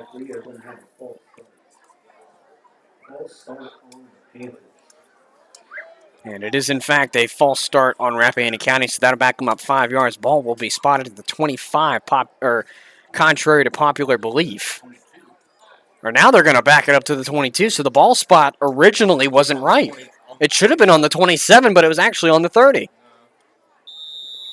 But hey, it just means it's an 88-yard touchdown. Right.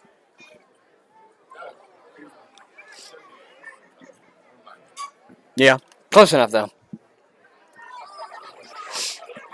So first and 15.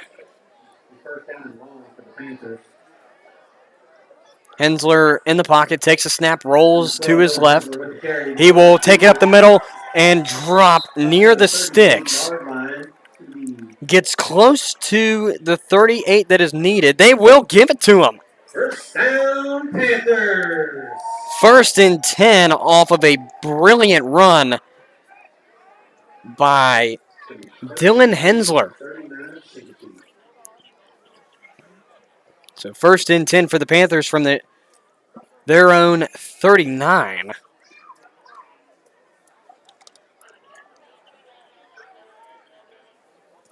Hensler appears to go under center again. Got two running backs behind him. Nobody out wide. Hensler under center will take the snap and hand it off in the backfield to Hayden Milam, who cuts up for a couple of yards. Picks up about 5 on the play. So it'll be second and we'll call that 4. Going to make it second down and 5.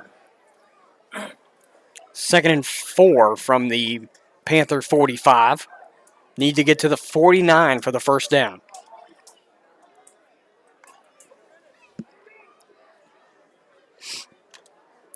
As we roll inside 7 minutes down to 6.5.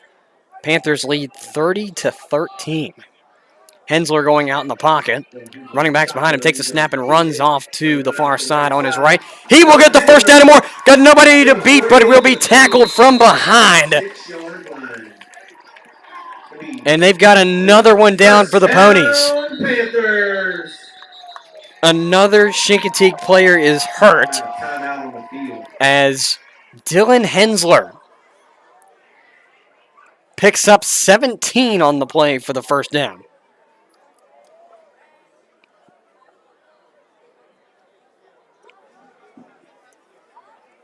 And they will call time on the field for an injured player.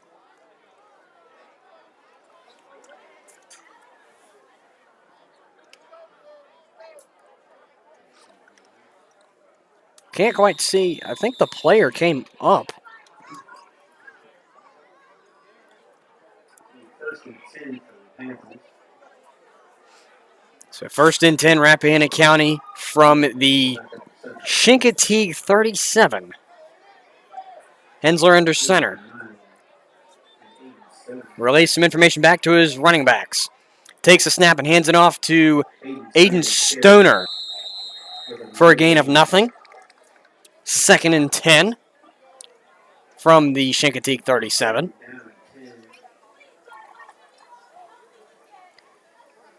It's getting chillier outside by the minute as the sun has been gone for a good little while now. And that cold air certainly is coming in, but we're at least covered by 4 walls and a roof, so we're at least out of any breezes that can come through. Hensler under center. Takes the snap, hands off in the backfield to Stoner again. This time he's got a little bit of room to run. Gain of about 4 on the play. Or about 3. Third down and 8. Oops, put down the wrong number. Third down and 7 is the correct number.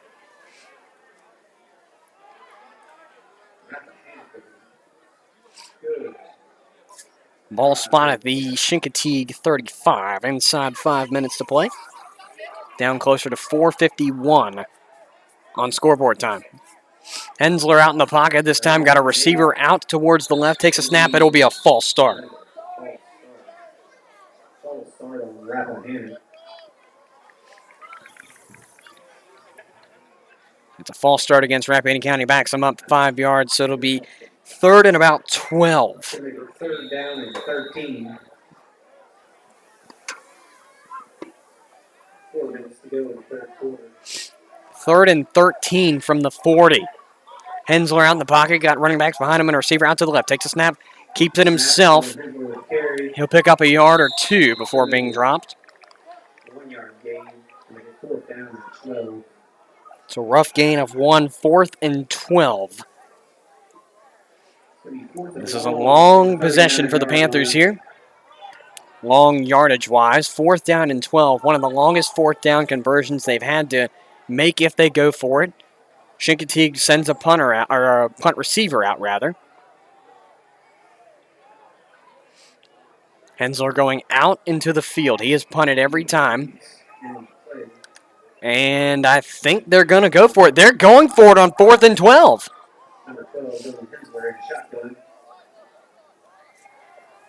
Hensler in the pocket, takes a snap, rolls to his right. And he will be dropped just a few minutes into that play. So it is a turnover on downs inside the 35 to about the 33 is where the Ponies will retake possession, 1st and 10. 67 yards to the house for them here.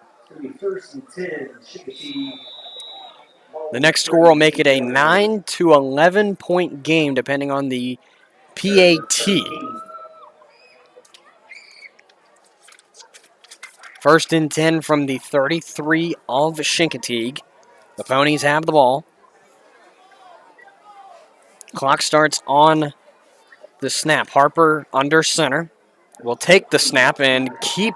He keeps it. Runs on the far side. Got 10. And will be dragged out of bounds at about the 45. No, they'll mark him just short at the 40. My apologies. So it'll be 2nd and about 3 off a 7-yard run from Jordan Harper, the quarterback.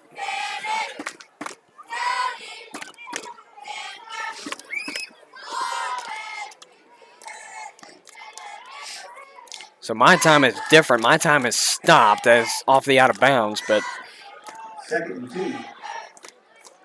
it's going to be 2nd down and a 3-yarder. Harper keeps to throw. Got a man down the far sideline, and it is incomplete. Broken up by number 2 and number 8. Pass is incomplete on the play, so it'll be 3rd and a short field of 3. On the defense is Brandon Pullen and Gage Witt. I couldn't quite tell who the receiver. Handoff on the far side, 1st down and more. And he's going to be tackled by number 66, Gerardo Flores. So it'll be a 1st down on the play after about a 6 or 7 yard gain. 1st down, Chincoteague. 1st and 10 inside the 45. We're past the 45 to the 48 of Chincoteague. 48-yard line. Ponies need to get to the 42 of the Panthers for the 1st down. Harper in the pocket, got a receiver to each side, makes a quick pass that is incomplete. By number 1. The intended target was number 1, Jake Harper. Instead, it is 2nd and 10. 2nd down and 10. 2nd and 10 from the 48 of the Ponies. Again, they need to get to the Panther 42 for the 1st down.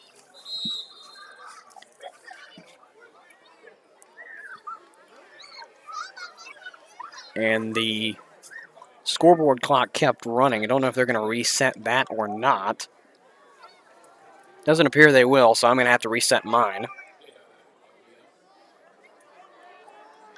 So 1:56 is on the clock. 2nd and 10, Harper out in the pocket, takes a snap. Quick pass off to his right to Jake Harper.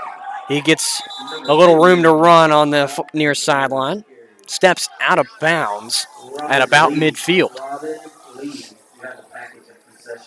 They will, in fact, mark him at the original line of scrimmage, so make it 3rd and 10. Anybody who has items in Miss Pond's room, you need to go get them. If you have items in Miss Pond's room, you need to go get your stuff. 3rd and 10 from the Chincoteague 48. They need to get to the 42 of the Panthers for the 1st down. Harper going under center, it appears, for this one. Got 2 running backs behind him. And he will hand off in the backfield. Run and goes on the far sideline for the 1st down and more.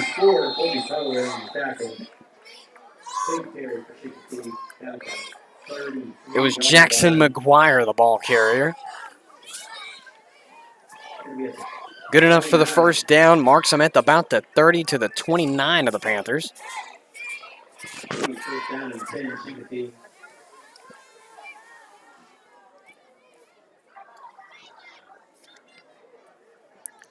1st and 10 from the Panther 29 for the Ponies. 1:39 remains in this 3rd quarter. Panthers lead 30-13 over Chincoteague.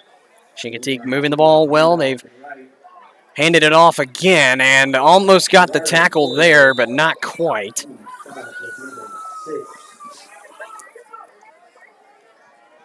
The ball carrier was Marcelo Rosanova. He actually lost yards on that play. 2nd and 11 from the 30. Time winding down to 1:10 in this 3rd quarter. Panthers lead 30-13. Chincoteague 30 yards out from a score to make it 9 or 11. Harper looking to throw, but now he'll tuck and roll. But this time he'll throw, and it's bobbled. Is it complete down the field? It is not. They roll that incomplete, as he said, or the judge on that line said he was out of bounds when he made that catch. So about 52 seconds is what we've got on the clock. It'll be 3rd down and 11.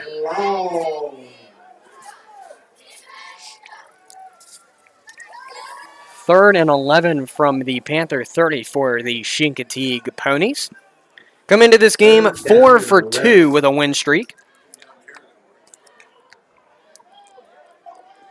Their last game was a 35-0 win over Quantico. 2-game win streak under their belt, looking to keep that alive. But the Panthers looking to keep their win streak alive. I believe that's a 3 or 4 game win streak as the pass is up and it is complete for the touchdown. Can you believe it? Chincoteague getting a 30-yard passing play to make it now an 11-point game. Chincoteague, you can count them down, but until that clock goes off, don't count them out. 30-19 is our score now from Panther Stadium. The Ponies are, well, not the right term, but they're slowly clawing back. And the extra point will be the setup this time. The ball is down, the kick is up, and it is good. So with 45 seconds remaining in this evening's third quarter, the score, Rappahannock County 30, Chincoteague 19.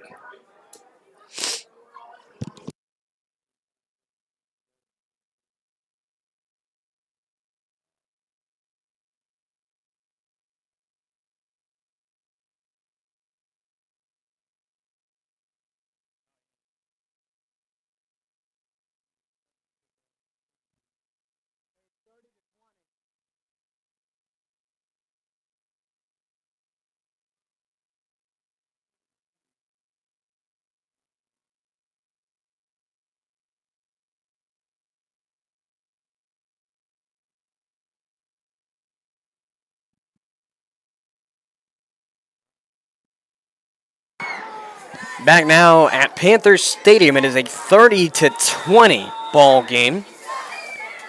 And Chincoteague set to kick it away. And it'll be Aiden Stoner to return the ball. He gets it up past the 30 to about the 33-yard line. So ball spot in decent field position to start. About 39 seconds remains in this evening's third quarter. 30-20 score.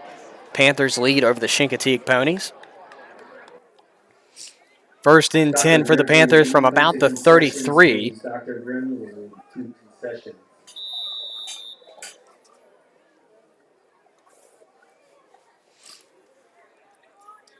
So Panthers looking to close out this quarter by getting some decent yardage and at least completing this first down.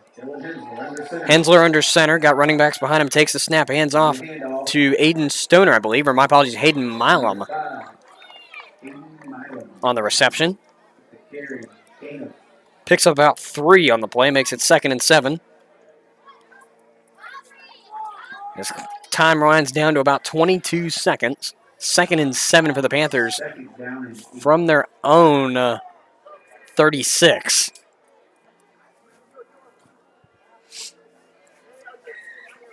Panthers lead 30-20, and they're just going to let this clock run out. That's going to do the third quarter. 30-20 is our score. Panthers lead over Chincoteague. Chincoteague coming back slowly but surely as we take a sideline here. Fourth quarter action coming up. The final 12 coming to you right after this.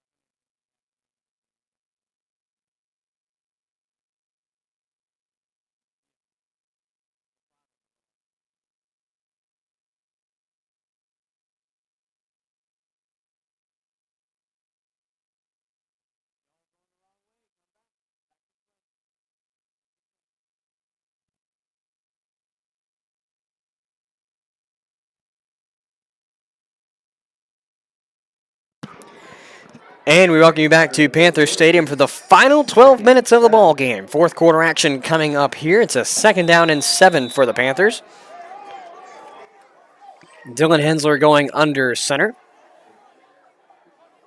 And he takes the snap and keeps it, but flips the pass incomplete.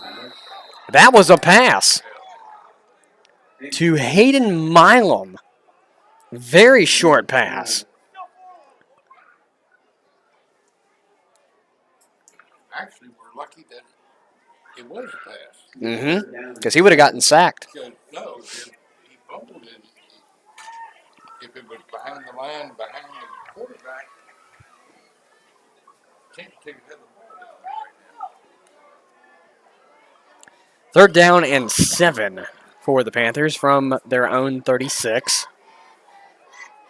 3rd and 7 for the Panthers. Hensler appears to go out into the pocket. Got no receivers out, but got 2 running backs behind him. Takes the snap, rolls to his right, and will get stopped. It's going to be 4th and maybe a little bit of a gain, not much. They'll spot him a yard extra, so 4th and 6 from the 37. So the Panthers will send Dylan Hensler back to punt. This is the first time the Panthers have punted in a little while. Because as we know, they went for it on 4th and 12. As Hensler takes the punt. Fair catch called. And they will field it at about the 35. Ball whistled dead at the 35. We'll make a quick switch between special teams and offense. It'll be 1st and 10 Ponies from their own 35. Oh, they'll push them back. Push them back to the 33, 1st and 10.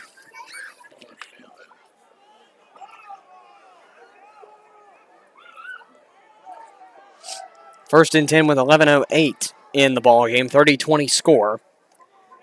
Harper hands it off in the backfield, runner coming on the near side, and he's got close to the sticks. So if he went to the 45, they'll give it to him. They, in fact, will. So it is a 1st down and 10 on the next one, and we've got a whistle somewhere. I think Panthers called a timeout, and nope, the officials call a timeout. So we're going to see just what's going on. Panthers getting, or team's getting down on a knee. Somebody's hurt. Right behind the players on the sideline. I didn't see it either. So we've got an injury on the field, unbeknownst to us. 11:02 left in this ball game. Panthers lead by 10. So a score with 7 and a field goal for the Ponies will tie it. Of course, a score, a 2-point, and a field goal will win by 1. That's how math works. In the meantime, we will take a sideline. Say that again? Are you related to Bob Uecker? I don't think so, but... Sounds like Major League to me. In the meantime, we will take a sideline for an injury. 30-20 score. High school football on the Mad Rapp Recorder will return to you right after this.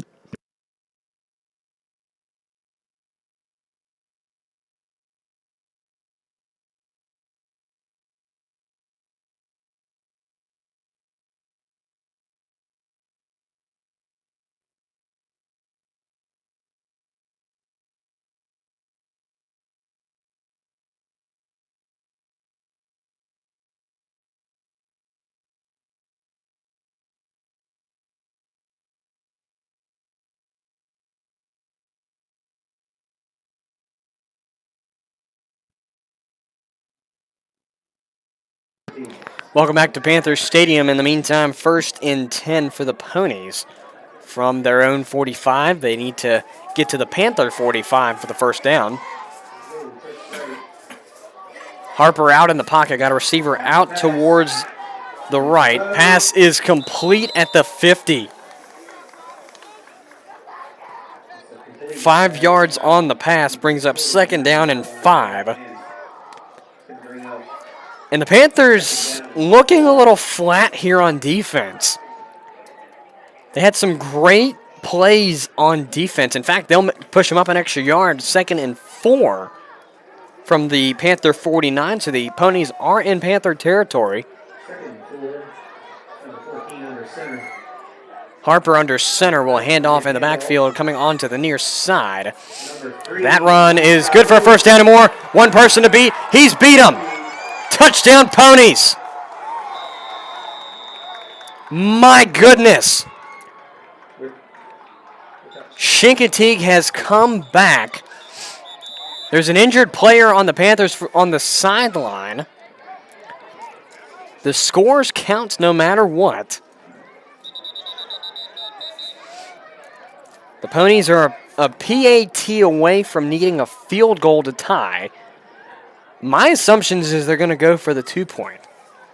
And if they, in fact, go for the 2-point, then the Panthers need a huge stop here.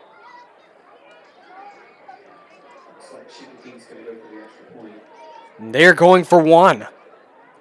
So at best, it's a tie unless they get to the end zone again. So the PAT is bobbled, and the placeholder is down. The PAT obviously no good following that. So the score remains 30-26. The Ponies need to get to pay dirt to win this game now. So, right. 30-26 is the score. Panthers lead, and we take a brief sideline. We'll return to you right after this.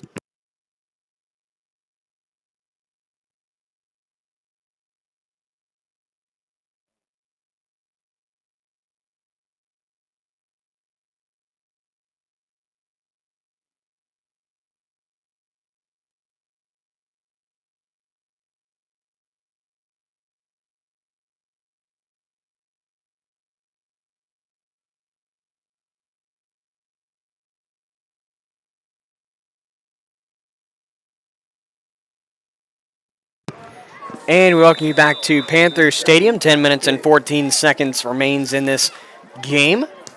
As the kick is up and away, it's fielded in the back. Fielded at about the 10. And here goes the runner. He's got nobody to beat, but got men surrounding him as he will be downed in Pony territory. They are still going. That, in fact, looked like a face mask, but there's no flag on the play. If we could replay, I'd love to see if there was a face mask. It looked like one. Either way, they're going to spot the ball at around the 35, make it 1st and 10 Panthers.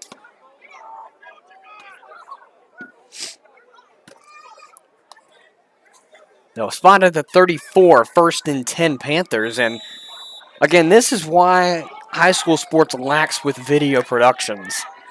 Replay is one of the best things to have, and replay has spoiled college, if you will. But that really looked like a face call that was missed. As the handoff goes up the middle, it's Hayden Milam. He's got the first down. It's going to be a gain of 9. They will mark him right at the sticks. 2nd down and 9. So it's 2nd down. No, they're going to wave the chains on 1st down.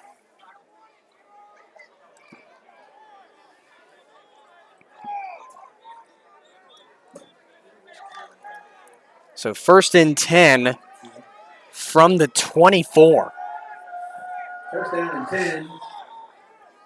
Hensler looks to be under center, but he's standing straight up.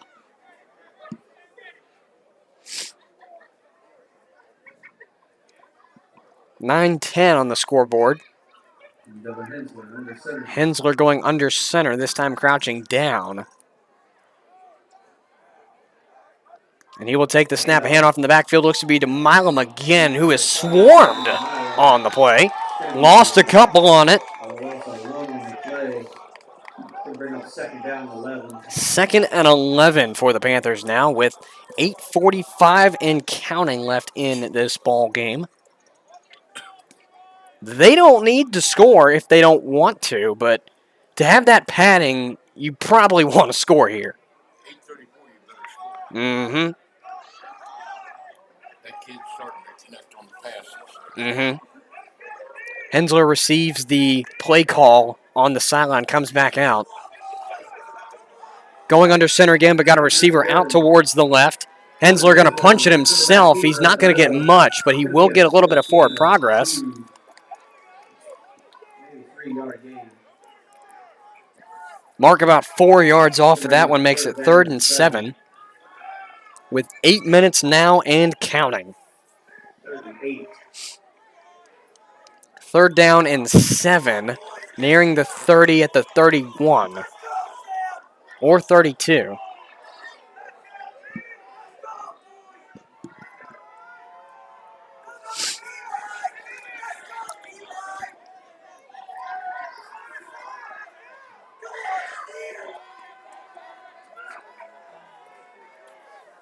And I think the Panthers are going to take a timeout here. They, in fact, will. Maybe a timeout by Rappahannock. That's Rappahannock County's first timeout of the half, and might I add, of the game. So timeout Rappahannock County, their first of the half. And we'll take a sideline here and return to you with more high school football.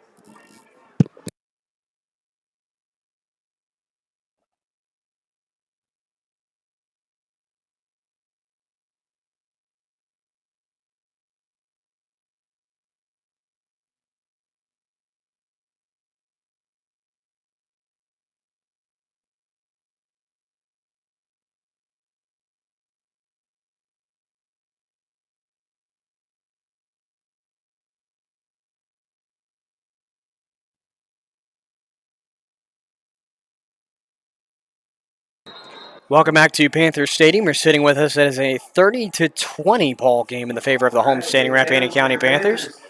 3rd down and Hensler going under center. Got 2 running backs behind him. He will take the snap. Drops back to pass. Got a man on the near side, and it is dropped. Pass to number 2, broken up on number 22. Pass intended for Brandon Pullen. 7 minutes and 19 seconds on the clock. Going to bring up 4th down and 8. Going to bring up 4th and 7 from the 32. 4th and 8. Big play for your Panthers. So the Panthers appear to go for it. Nobody in the back for Chincoteague to receive anything. I don't think they would punt this close, though. So this play could decide the game. Hensler under center.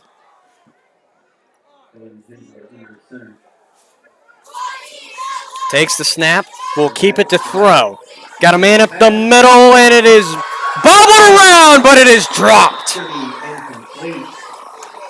The intended receiver was Gage Witt, and my goodness, the Chincoteague defense came up clutch there.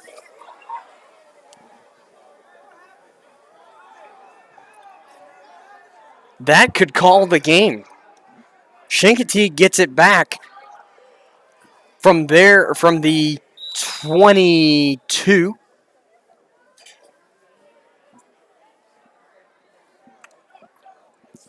First and 10 with 7:12 on the clock. Harper under center takes the snap, hands it off in the backfield, and that is stopped immediately, but there is a penalty flag on the play. So I'm going to say, yep. Personal foul, face mask against Rappahannock. So the face mask is the call there.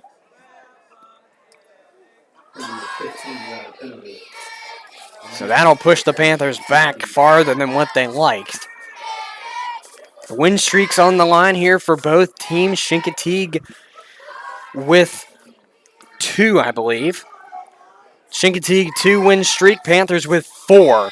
Chincoteague coming in 4-2, Panthers coming in 5-2. And the clock is signaled to start. First and 10. 14 with the Handoff in the backfield going on the far side. And dropped from behind. 32-yard line. Inside the 35 to about the 33. Or make it the 31. Nope, they're going to spot it at the 30. First and 10 from the 30. This is where Panther fans need to bite their nails here. I think it's 31. I think it's 31 too. Because that line kind of disappears halfway up because of the lights. First and 10 at the 30. First and 10 nearing the 30 is what we're going to say.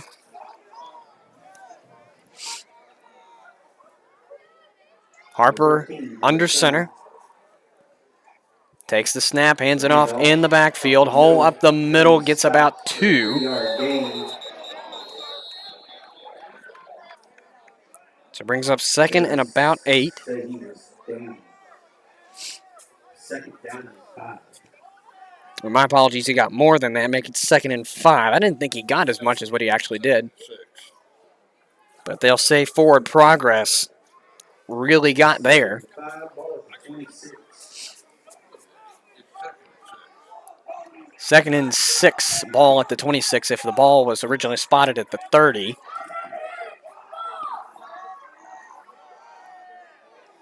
Second down, 6 yards to go for the Ponies. They trail by 4.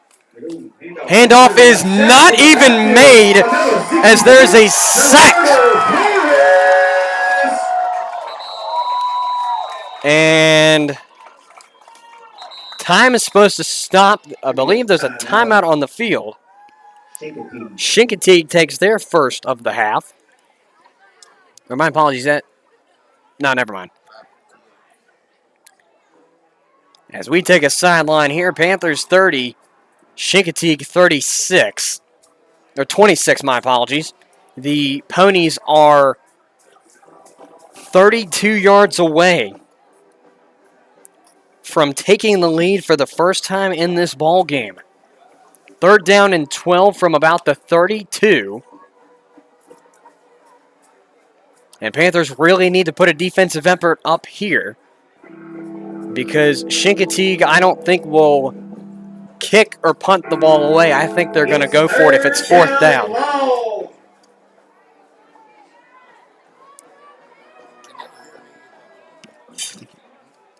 I can hear you. Third and long.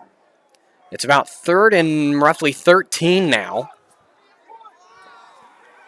5:58 to go, and that'll be a false start, so that'll push, or my apologies, offside, so it'll be pushed up 5 yards. Looks like it's going to be encroachment on the defense. Should be a 5-yard penalty. So it'll be about third and 8 now. Third down and 7. Third and 8. 5:58 left to go in the game. Ponies are about 27 yards from taking the lead for the first time in this night. Third down and 8. Harper under center. Takes the snap, hands it off. Nope, keeps it. For a throw. It's wide open, complete. And he is out of bounds at the goal line. I believe it was number 3 on the reception. Jackson McGuire, I believe, the target, and the Panthers have a man down.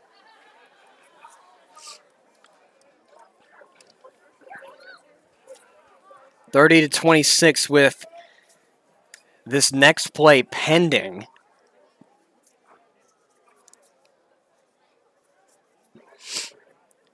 We'll say first and goal. Well, he's not as far out, I don't think, from about the 5.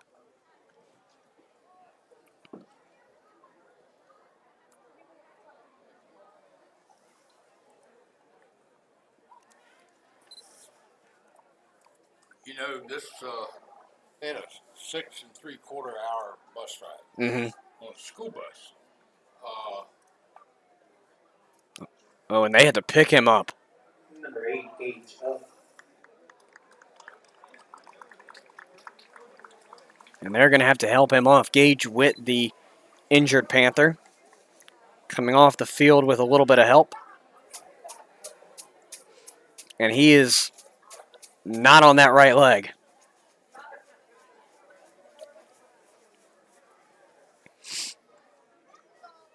That's the second time tonight that he's been hurt on the field and came back from the first one. But I don't think he's going to make it back tonight. I don't think he will either, unfortunately for him. He's going to make it first and goal from the 2-yard line. And no, I was correct. First and goal from the 2 for the Ponies. The Ponies can take the lead for the first time here tonight. Sit 2 yards from the goal line. First and goal, 5:50 on the clock. Clock will start on the snap. Panthers looking for a defensive effort to come 3 times. Or make it 4, since they'll probably go for it. Quarterback keeps up the middle, touchdown. Chincoteague takes the lead for the first time tonight. It makes it a 32-30 game in their favor. Can you believe it? The Panthers have scored once in this half.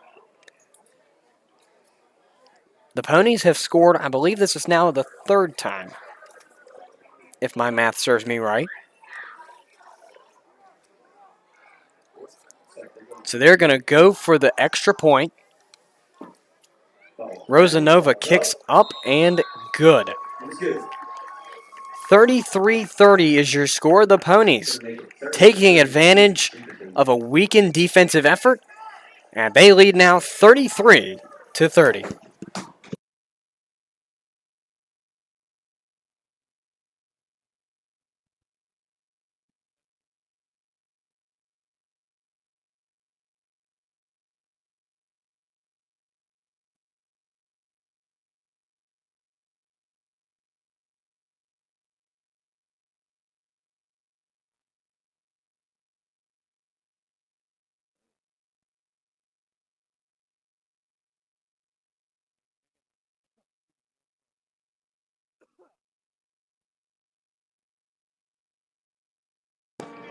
Welcome back to Panthers Stadium. We sit in a 33-30 game in the favor of the Chincoteague Ponies.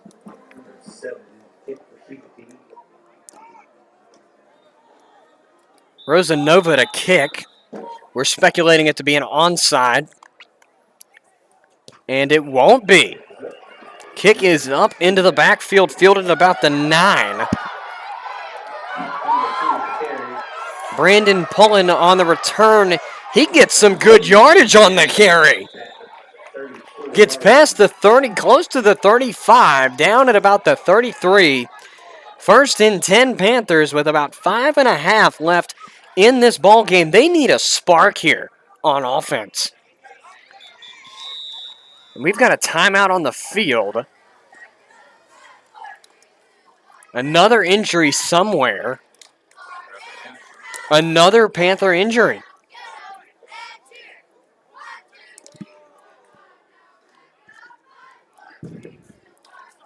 Not quite sure who's injured this time.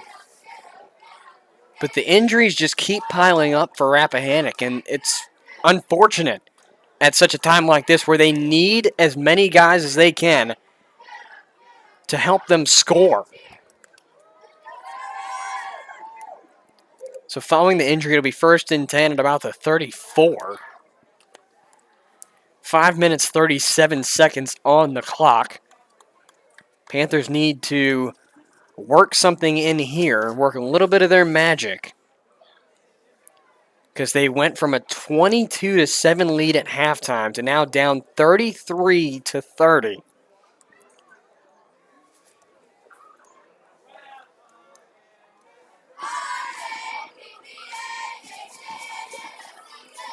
The Panthers looking to keep their win streak alive, sitting at 4 coming into this game. A 43-8 win over Kinston Forest started that win streak. Since then, a 30-8 win at Southampton, 50-0 shutout over Quantico, and a 42-40 close win at Greenbrier Christian Academy started this win streak. In the meantime, the Chincoteague Ponies are on a 2-game win streak, a 58-16 win over Richmond Christian, and a 35-0 win over Quantico. So just going off of that Quantico game, That's a good sign. you should really say that Rappahannock should be winning this game by more than what they are, or more than what they were at one moment, and now really should be winning this ball game, period. 50-0 over Quantico versus 35-0 over Quantico was Chincoteague. I mean, I know you really can't go off of scores, but it was Brandon Pullen, the injured Panther. 3 with 5 minutes and 37 seconds to go. So 5:37 on the clock. Panthers need something here. Dylan Hensler out in the pocket. Running backs out behind him. Receiver out to his left. Takes the snap. Keeps it. Tucks it. Gets nothing. Looks like Dylan Hensler tackled at the 33-yard line. Hensler lost a yard on that one. 2nd and 11.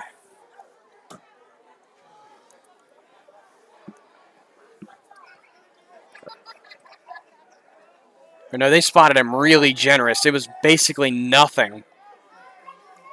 We'll mark it 11, but it's basically 2nd and 10 with just a few extra inches.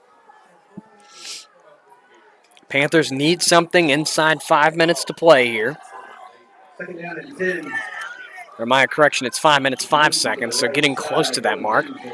Hensler going under center with a receiver out to his right. Takes the snap, hands it off in the backfield. Maybe a couple on the carry. Make it a 3 or so yard gain. Be 3rd down and 8. Inside or outside the 35 to the 36. 37. 4.5 minutes left. I'm going to reset my clock.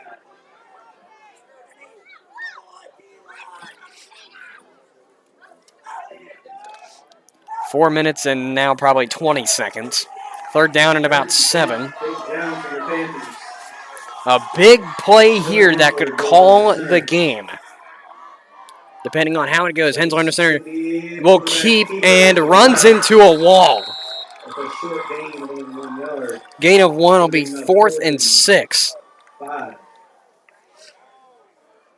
If I'm Fulmer Burks or whoever calls the plays on offense, I'm going to go for it. Crucial time in this game. Inside 4 minutes now. 4th down and 6. I'm going for it. The confidence, I don't think, is there right now because they've not been able to convert a 1st down pretty much this quarter. Right. 4th and 6. Clock is running. They are taking time off of their drive. I'm assuming they're going to call a timeout.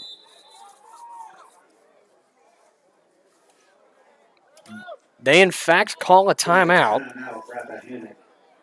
That is their 2nd timeout of the half. So Panthers looking to convert a crucial 4th down and 6 after the break.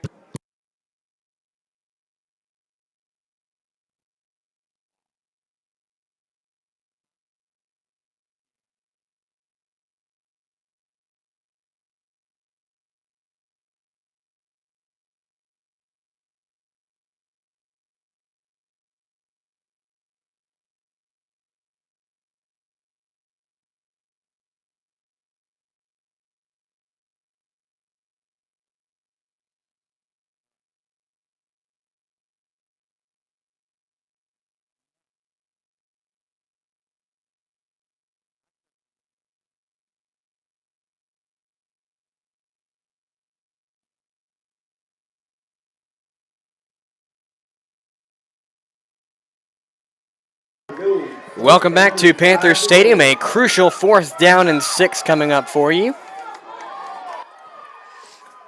Panthers need to convert to keep this game alive. Hensler out in the pocket, takes the snap, looks to throw. Got pressure coming. Stumbles but retains his footing. Gets the first down, and what a hit on the sideline!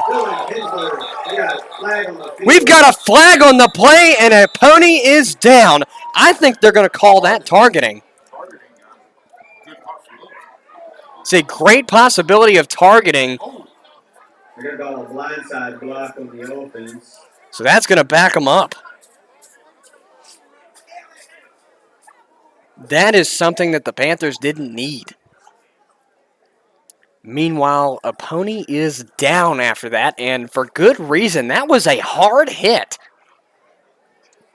It was targeting 5 yards further up the field. Right. So the first down is marked at the 50, but that's not going to count as there was a blindside block on the Panthers. They got the first down, but it's going to back them back up. I would hope it's first down too. In the meantime, we've got an injured pony. It is Kent Reed, who walks off on his own power, but with a little bit of support from his coaches. I don't see how it's 4th down and 12 because they got the first down before the penalty. That doesn't make any sense to me. I mean, it's got to be 4th down if it's not changed. No word yet from the officials. They're going to run the clock. So they are going to keep it 4th down. 4th and 13 is what the call is. So the Panthers need that yardage back. The original the original first down marked at the 50, now pushed back to the 31, 4th and 13. Or the 31, my apologies, 4th and 13. 2.5 minutes is approaching. Hensler out in the pocket, got a receiver out on each side, takes the snap, looks to throw. Got him in, down the field, caught for the first down! Nice catch on the 50-yard line. What a play by that Dylan Hensler, the quarterback, to Austin Harrell. That is just what the Panthers needed to keep the spark alive. Austin Harrell was the man who received it. 1st and 10 for the Panthers from the Chincoteague 49, inside 2 minutes, 15 seconds, going down to 2 minutes. Panthers need to hurry. They've got a lot of grass to cover here, and Hensler going to center, takes a handoff, goes up the middle, close to the first down, but it'll be close. It'll be about an 8-yard gain, make it 2nd and 2. 47 seconds to go. A minute 47 is on the clock and counting. 41-yard line. The Panthers need to get to the 39 for a first down. Time expiring, 1:35 on the clock. Dylan Hensler under center. Running backs behind him, takes a snap, hands it off in the backfield to Hayden Milam. Held this time at the first down. With a good carry of 5 yards, going to be another first down, Rappahannock. 1:23 on the clock. 30-33, Panthers trail. They sit 37 yards from the end zone. Hensler under center, got running backs behind him. Takes the snap, hands off to Milam. Milam picks up 3. Gain of 3 yards. 1 minute and 6 seconds left. Time expiring down to a minute 3. Panthers need to hurry. 2nd down, 7 to go. 50 seconds. Hensler under center, takes it himself. First down and more. Stop the clock. First down and more. Dylan Hensler inside the 25 down to the 24. 42 seconds rather on the clock. Hensler going under center, running backs behind him. Time running down, 38 seconds. Hensler going out into the pocket now. Hensler, snap. Number 12 goes Coming to his right, pushes a man down. Down. 30 seconds. Timeout, Rappahannock. Timeout, Rappahannock. Their final of the ball game. 26.4 on the clock. 2nd and 11 coming back. And we take a timeout, Rappahannock County. 26.4 seconds remains in this ball game. Panthers need a field goal to tie, but need to get to pay dirt to win. We take a timeout here. Panthers out of timeout. Chincoteague with 2 as we take a sideline here. Panthers looking to make it to the end zone.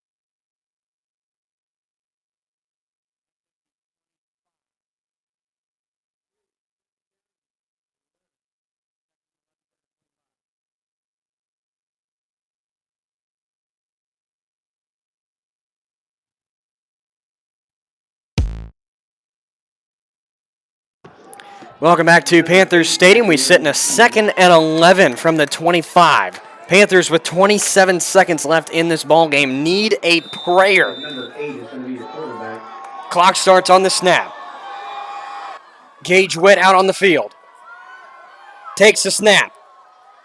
Rolling to his left after rolling to his right. Got a wide open lane on the far side! He's short of the goal line! They got a He's about 3 yards away from pay dirt, but my goodness! It's going to be holding. They're going to call holding on the Panthers. And what a play. It's a holding on the Panthers. Somebody's down in the upfield. I think it's Gage Witt again. He is limping.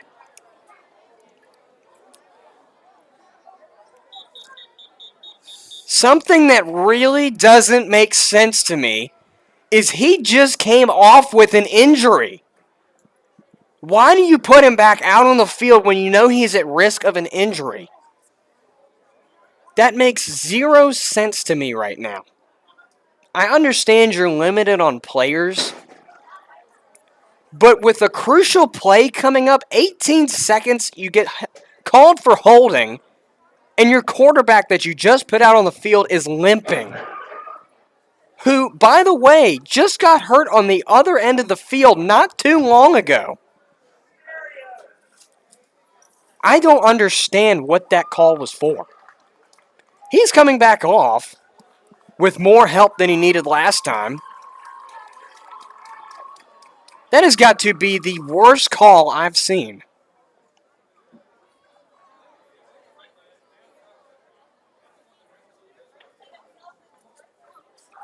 We sit with 18.2 seconds left in this ball game. Panthers have 35 yards to go. Without the hold, and they're carrying him off the field.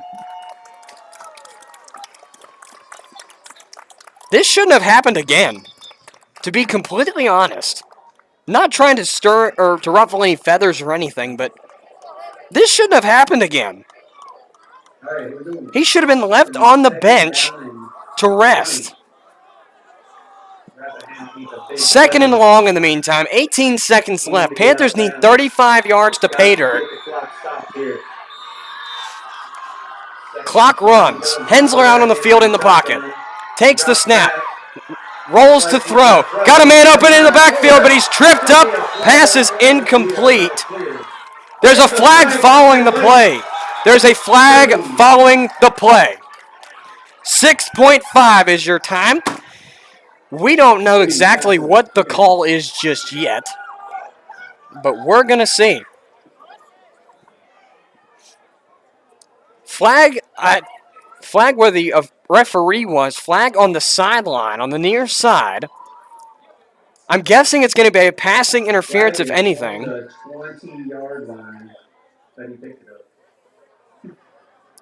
I'm going to guess passing interference because the only thing I saw, unless it's on the line, is the defender tripping up the intended target. That's the only thing I can see. And if it's a passing interference, it's going to get some good yardage there. 6.5 is your time remaining. Panthers need 4 to win. They need a field goal to stay in the game. And honestly, the only thing they've kicked is kickoffs. So they're going to Fulmer Brooks to have a few words. Like there was 2 fouls on the play. So there's possibly 2 fouls on the play. Both against the defense. They're both against the defense. Passing interference is the first one against the defense. That penalty is declined. Personal foul. Roughing the passer on the defense. That should get the first down. Roughing the passer. It's an automatic first down. That's going to give them 15 yards and an automatic first down. With 6.5 seconds, you need to go 20 yards. This is a crucial play. One play, most likely in this 6 seconds, unless you can serve it right. A win streak is on the line here. 6.5 seconds to go. Timeout Chincoteague. They take their second of the half. So one timeout left in this ball game between two teams. Panthers need 20 yards to win the ball game. Don't worry about anything else. One play, golden play, 20 yards, wins the ball game. Panthers trail 33-30. In the fourth quarter, we have 6.5 left to go.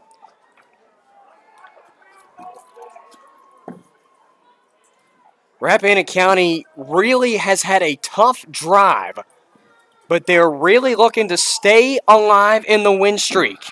To take it up to 5, go to 6-2 in the VISFL. And to take a win streak into Covenant next week. The Chincoteague Ponies lead by a field goal. 6.5 left. 1st and 10 from the 20.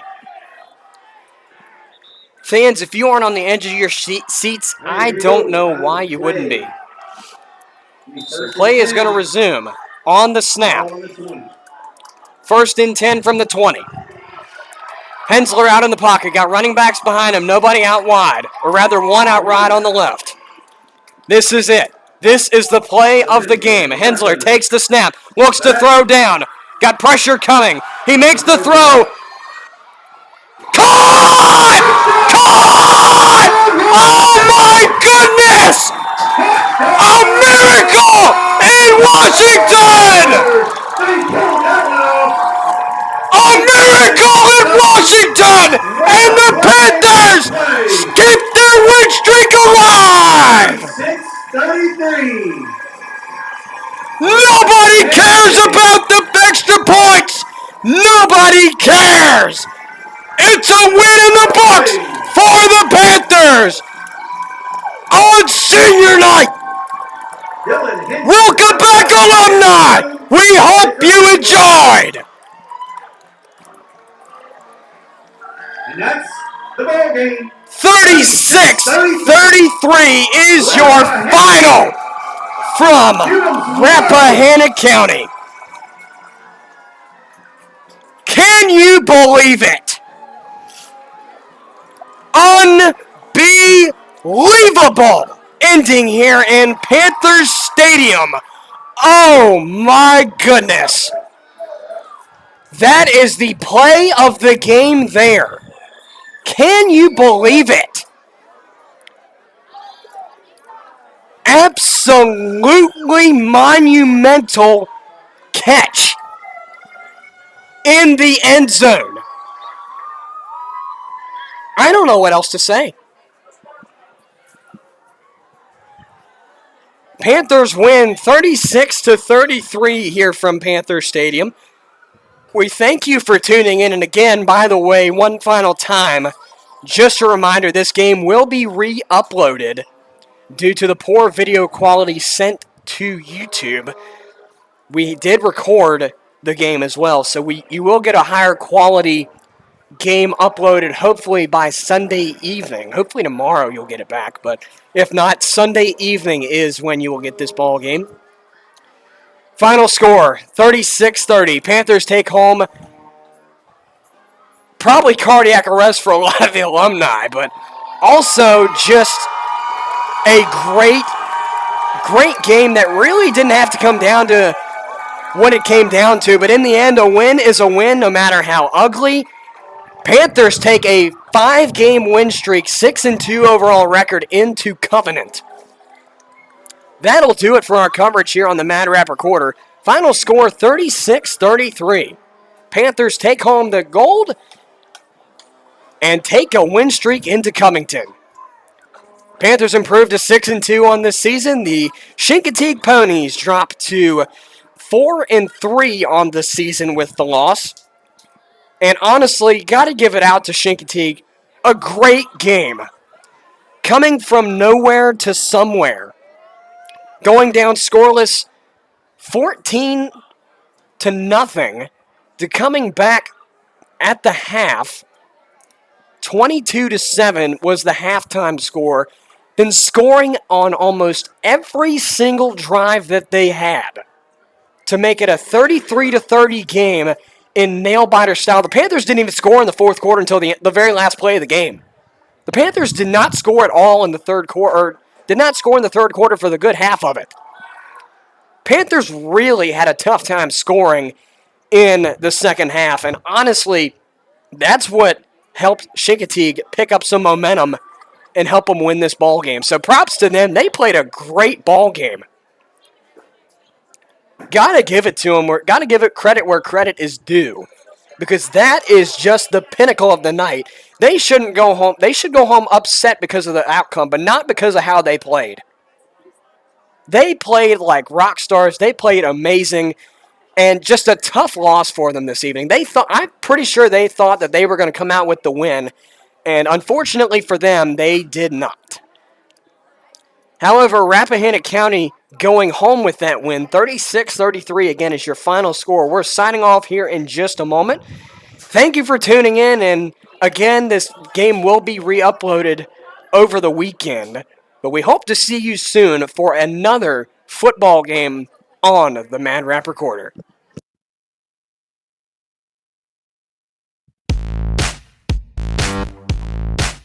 He takes the snap, waste time, we'll run it on the near side. He takes it on, and we'll push a man forward, and he stays on his feet, inbounds at the 40, 35, 30, 25, 20, 15, 10, 5, touchdown!